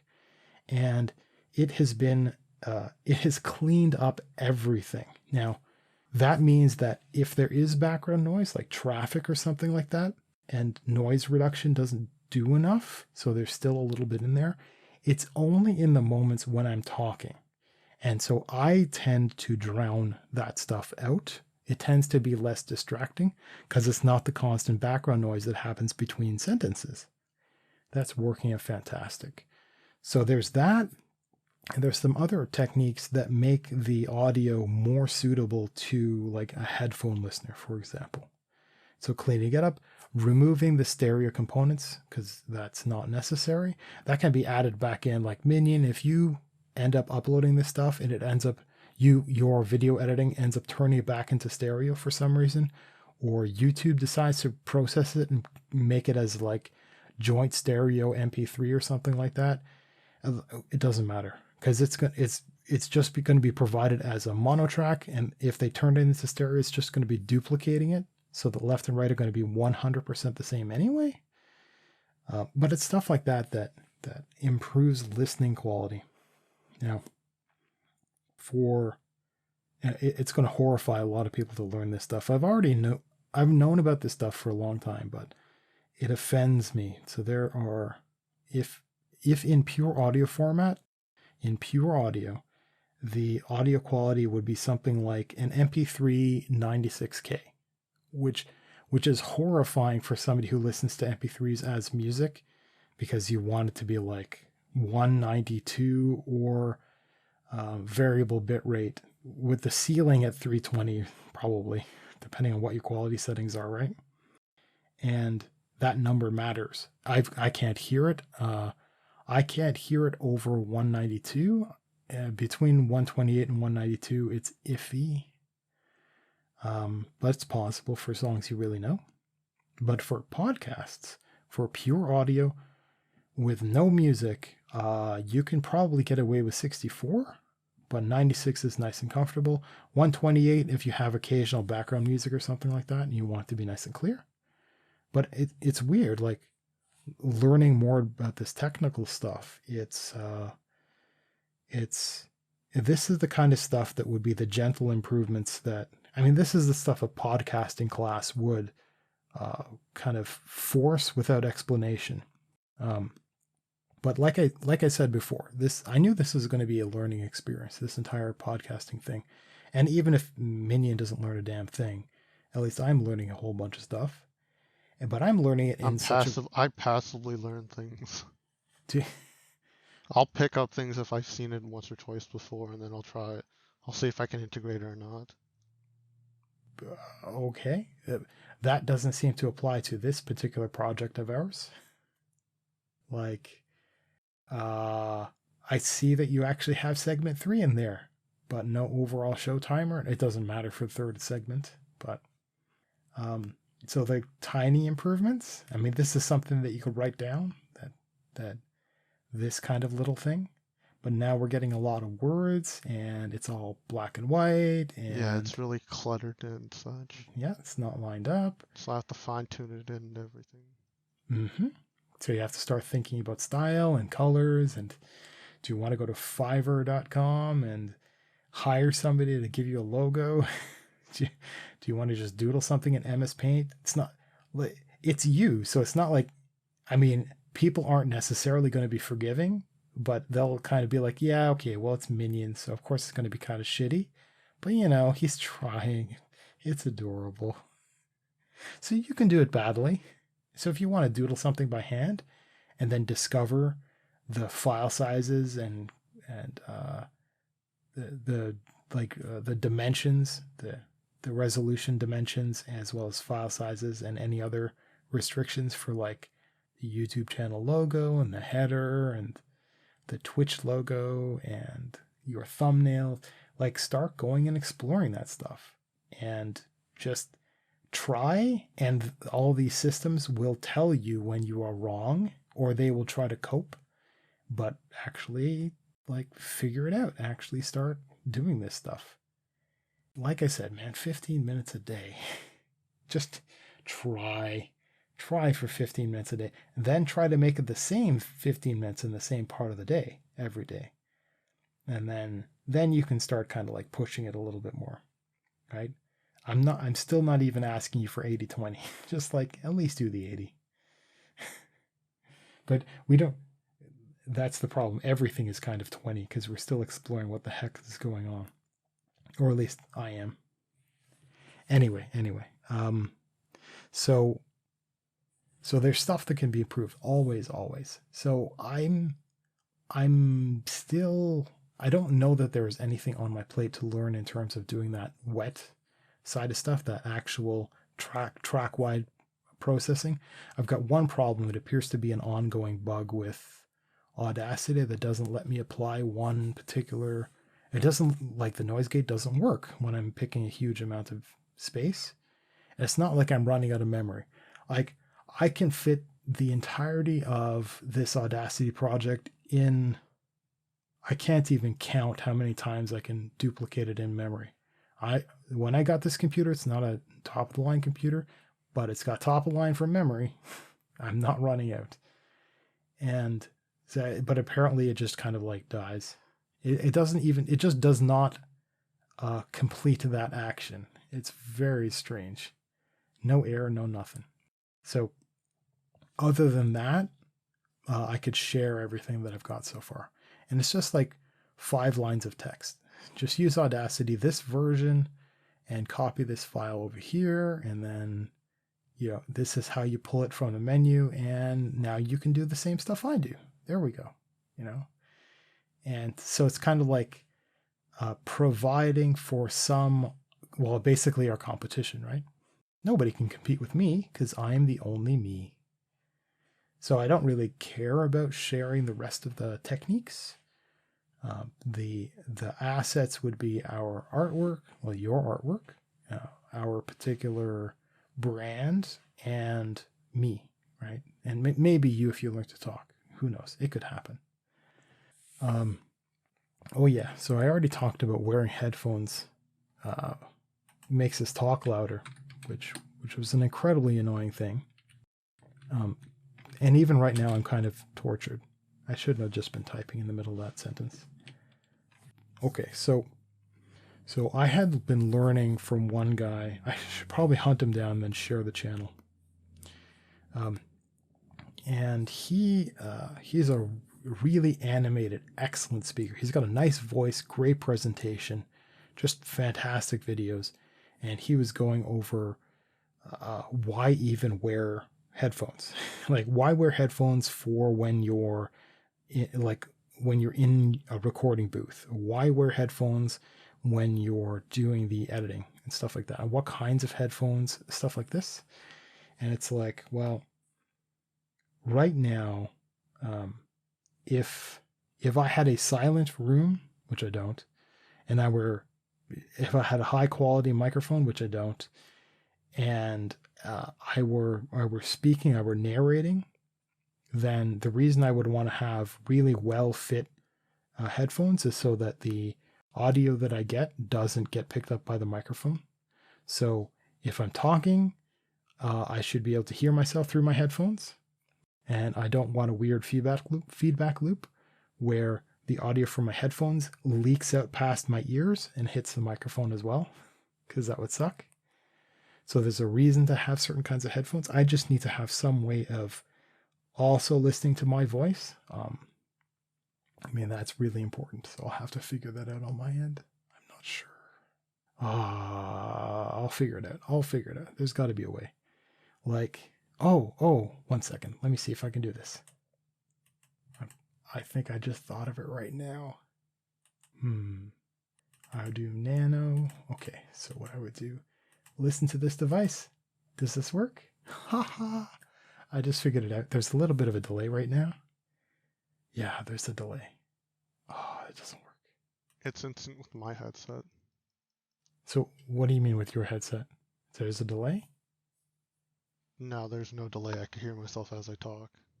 So that's a feature. Not even yeah, it's a feature built in. Okay.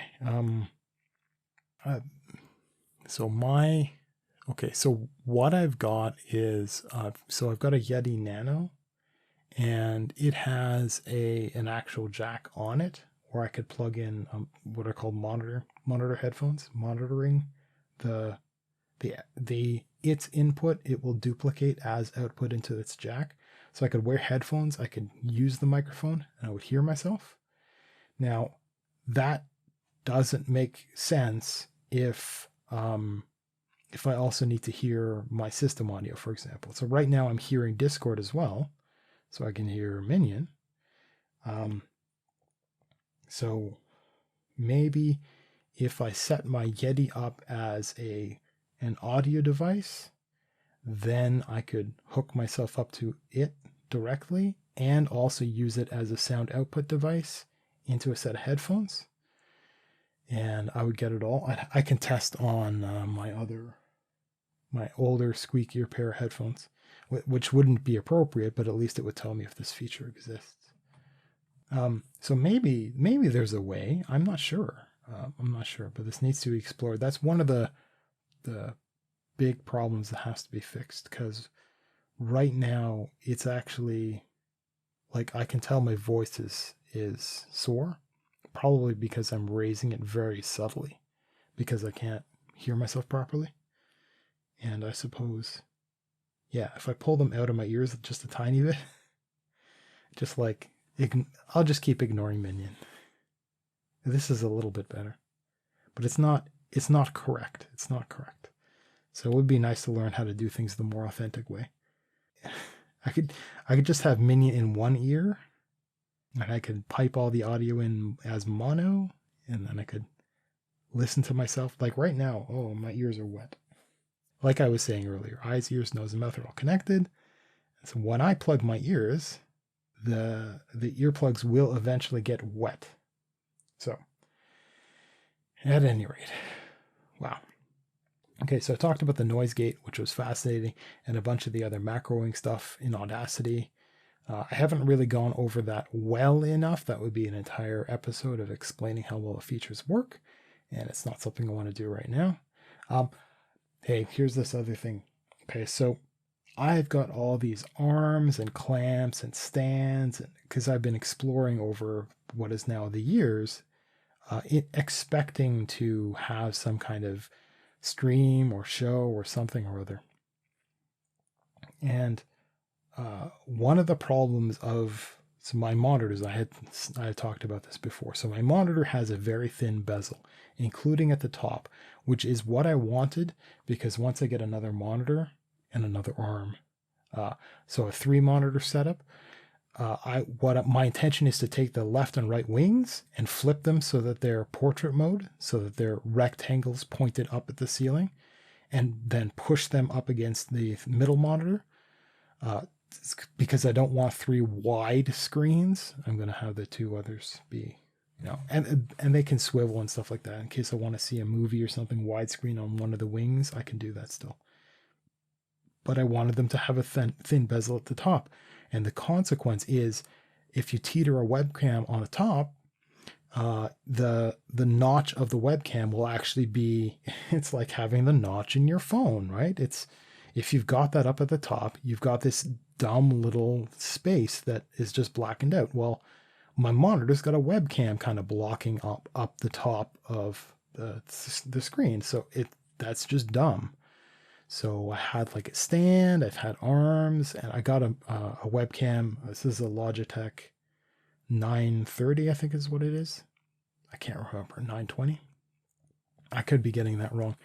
And it's threaded, so it's got camera style or microphone style 1/4-inch thread on the bottom, so I can actually thread the microphone or thread the webcam in. Most of the time, people would have some sort of clamp or something like this, and I had experimented with that sort of stuff with a different model of this same camera, like a different model from Logitech. Man, that's a nightmare. So threaded. I'm never going to get a different kind of webcam from now on. So I had. The thing about having a monitor arm or about having a stand or something clamped somewhere is you still have problems of leveling. And so what I have in OBS is apparently they have like crosshairs built in to a more recent version, but I couldn't find it. So I actually just paint little lines, and I can align things by looking at the background because I've got a mantle behind me.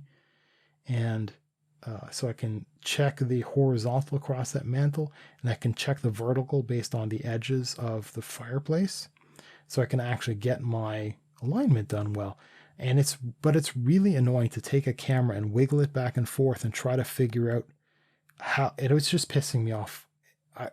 So what I decided to do is to actually get an articulated arm with a threaded mount, with a threaded screw on the end for cameras. And specifically this webcam was cited as being compatible with it. Not that I needed that advice, I just needed a 1/4-inch threaded end. And so yeah, I actually took this webcam and I mounted it to my wall on a little articulated arm that I can move around. It's not perfect, so it in some of the dimensions it has it clicks through different degrees, but in others it's just flawless. Like it has a couple of ball joints in there, so I can literally take the camera, point it in any direction I want, literally. And so that means that I can't lift it up as high as I would want to, really. But if I wanted to do like a standing scene with me at the back of the room or something like that, I can raise the camera enough so that it would work with that quite well. So it's got all this stuff. And what that lets me do is that lets me be a little bit more accurate. I literally put, it's sitting there right now. I literally put one of these little, you know how you have the levels with the little bubble of air in it? But I have one of those, but it's not on a ruler or anything. It's just like a little block with that cylinder of liquid in it. And so it's just resting on top of my webcam right now. And so I know it's level. Now, everything in life is hard for some reason. So here's the torture. I know based on physics that it's level. When I look at the picture in OBS, it's not. And that's because this camera has a wide viewing angle. and I zoom in so that it catches more of my face and less of the room, because I mean, that's not interesting. That's not important. And so I'm cutting that out because I've got a lot of clutter and I'm fairly close to the camera. So I want to capture a lot of me. And when you're zooming in, there's an effect. There's like, you know how some cameras have the what's it, the fisheye effect? There's also an effect where if you turn a camera in certain directions, you'll see the walls, the line of the ceiling, for example, kind of look crooked, because just that's the way physics works. So the problem is when this camera zoomed in a little bit, it is not perfectly lined to the wall behind me. So the lines of the mantle look slightly crooked because the camera isn't pointed at the center of the fireplace, because that's kind of not how things are arranged. Let me take a look. Yeah. So my desk is where my desk is. And the fireplace, the way it's positioned, the middle of the fireplace is closer to a door, which I can't put a desk in front of, which I can't put my microphone or my webcam in front of. Now, I thought about mounting over there so that it could swing in front of the door if I wanted to, because I can do that. But the problem is, if I want to stream, I have to have the camera in front of me. So it's like, okay, well, I guess I get rid of the background or something like that, right? I guess. Everything's kind of torture. So it's like I was saying earlier. In a previous show, I was saying there's going to be plenty of stuff that you want to do in life, but it's never going to be perfect. And it's never going to be perfect, and it's not even going to be very good. And that's okay, because everybody starts off not being good, because that's how starting out works. That's how reality is. And so things will be crooked, and that's okay. Things might not be as high resolution as they could be. I mean, should I get a 4K 60 FPS camera? No. Should I get 1080p 60 FPS? Well, I don't have that right now. Do I need it? No. Do I need it to stream? No. Maybe I need to stream the game 60 FPS. Maybe. Right? Maybe there are certain considerations, because you're breaking out into a mature market and you have to at least compete with the worst that's out there. Maybe. But me obsessing over the lines in the background, if it was a big enough problem, I would just get a green screen and throw it back there, which I don't like the idea of, but I mean, it's doable. At any rate.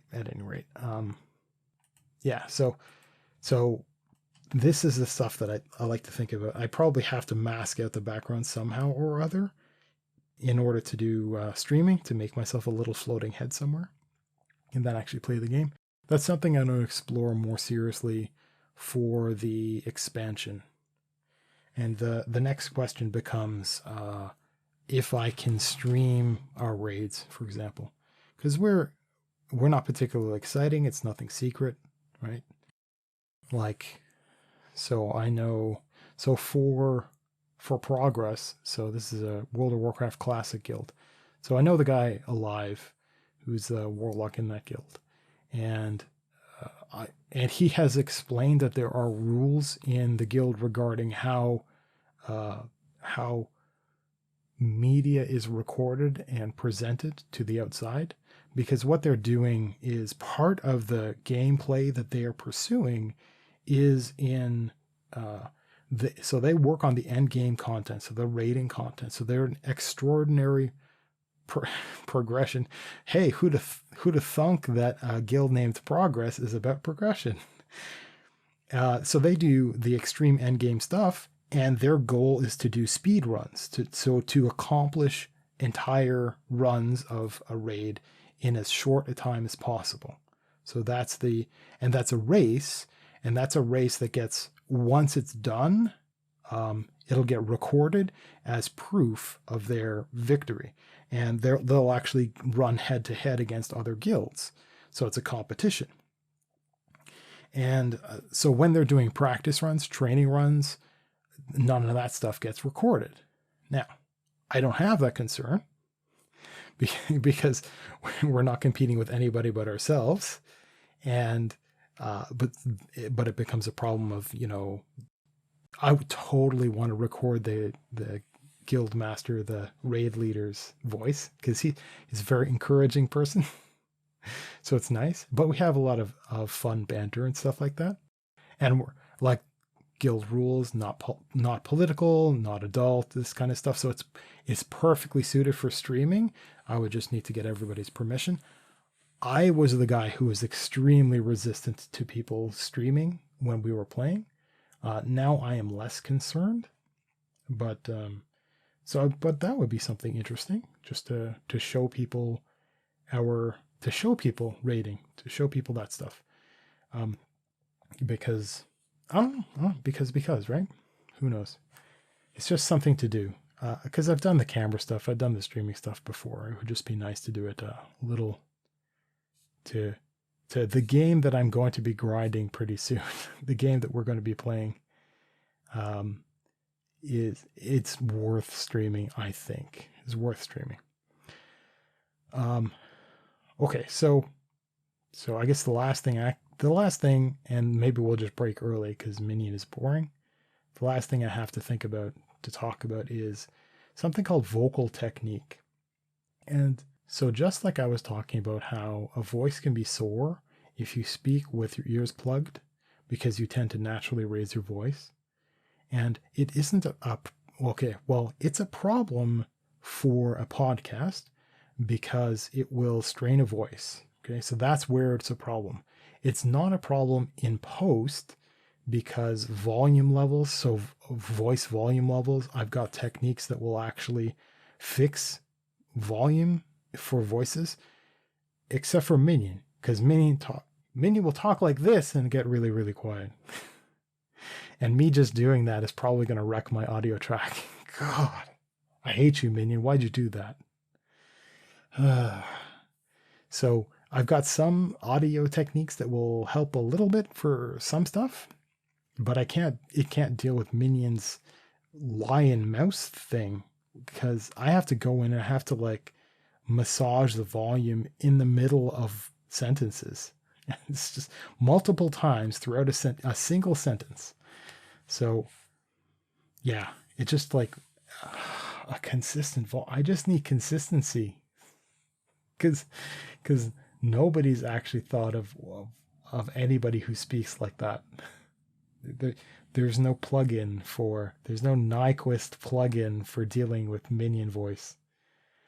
So, but anyhow, there's vocal technique, and I had talked about plosives before, and so plosives are the P's and sounds like that are puffs of air that hit a microphone that they are detected as physics, not as the sound being presented. And the physics of the plosive is the one big puff of air that washes across the screen, the detector in the microphone, and it buffets it, and it is detected as one loud pop. And that's why there are all these filters and stuff. So so there's the puff ball that goes on it, which is actually for wind. Now you would say breath is wind, but that's false. This is it. But if you're not outside, you don't need that thing. But you'll see it on all kinds of professionals and stuff like that. It doesn't really need to be there. And then you'll see pop filters, which should have two mesh layers that are separated with a gap on the outside edges. So these are two rings that are stretched with a stretched whatever the heck, the pantyhose-like material. Two rings like that, and the rings are separated a little. And they usually have like a gooseneck, a bendy wire. And you'll see that in front of microphones. That's the good stuff. And that's if the voice actor, whomever, is talking into the microphone. Now, this is podcast. This is podcasting. This is not singing, and this is not the fine quality narration that's being done in a studio environment. because I don't have that environment. I don't even have the microphone, right? So there's some basic limitations.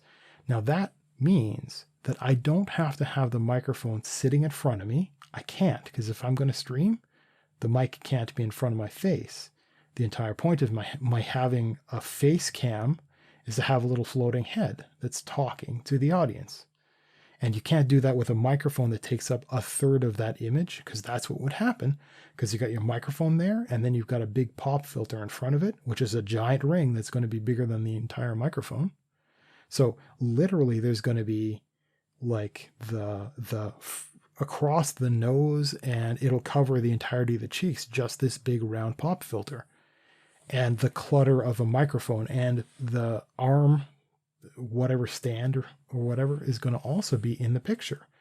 And this is all inappropriate. So that means that the microphone will not be in front of me.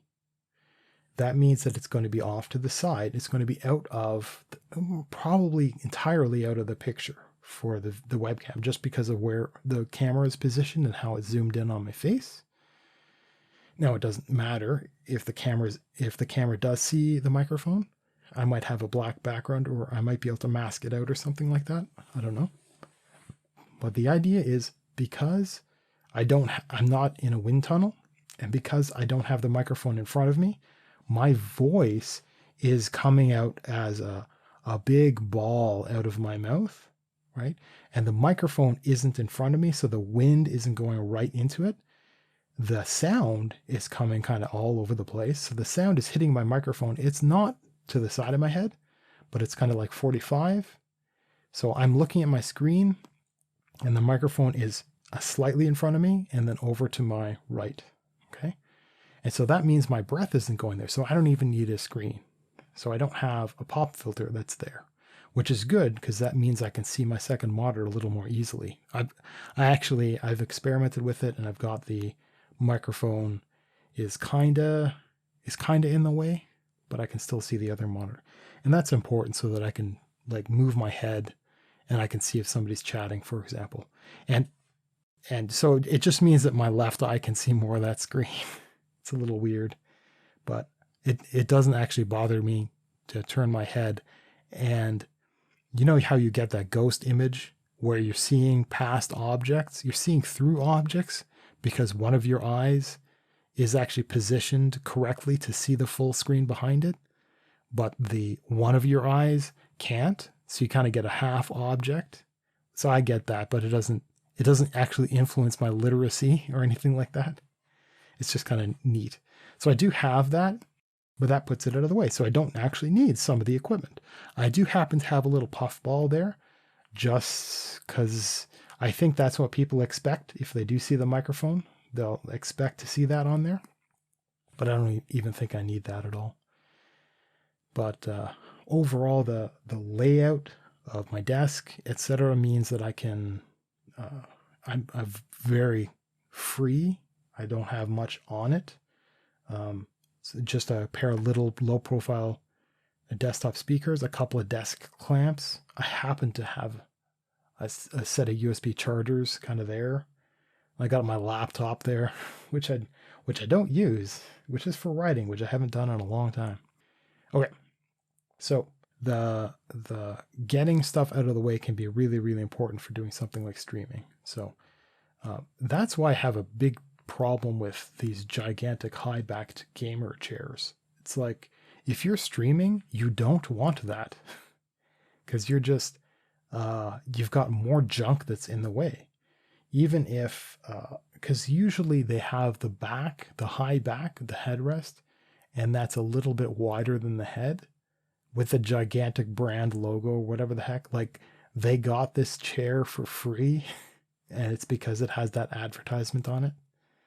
I wouldn't want that. I wouldn't accept that, partly because it probably wouldn't be a comfortable chair, but also because I wouldn't want to have advertising like that, and also because the width of the headrest area and the shoulder area is actually going to be creating a silhouette, a large space, which shouldn't be present. Technically, a streamer should have a kneeling chair or something like that, but I don't know. I don't know what that would do to a person's back. Anyway, I'm out of stuff to talk about. We got 9 minutes left. And Minion, you've already declared that you have nothing to say, which is probably still accurate. Are you there? I wonder if my voice can be picked. Yeah, I have nothing. You have nothing. Okay, so let's end it. We're coming to the. I had a bad couple of days, so maybe that explains why I was kind of low on energy. But we're coming up on a point in the show when I don't have any bullet points that are useful going into a show for things to talk about, and because we don't have an audience to actually prompt, and we'll get like comments after the fact kind of thing, which helps.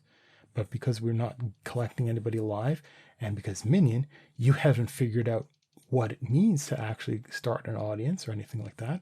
So right now, for example, there are 3 people / bots / lurkers who are kind of attempting to create communities. So it's not exactly follow for follow type of stuff, but it's, people start communities as a way of trying to gather more attention for themselves and to share alike for people to help one another. You could follow up through one of those guys that are in there right now. So whenever you're bored during one of these streams, because I recognize some of the names, you could check them out and get a hold of a human, because some of them have email addresses. Just be like, hey, I'm thinking of doing this, and join their Discord and see if there's a community and, do stuff. And then if we have the occasional person that pops in that says hello, then that will absolutely, I can riff off of anybody who talks about anything, who brings up something that isn't political, etc. Because that would really suck. So yes, can you help a brother out? Can you help me out? Because that would be useful. Yes? I'll try. You'll try. Oh.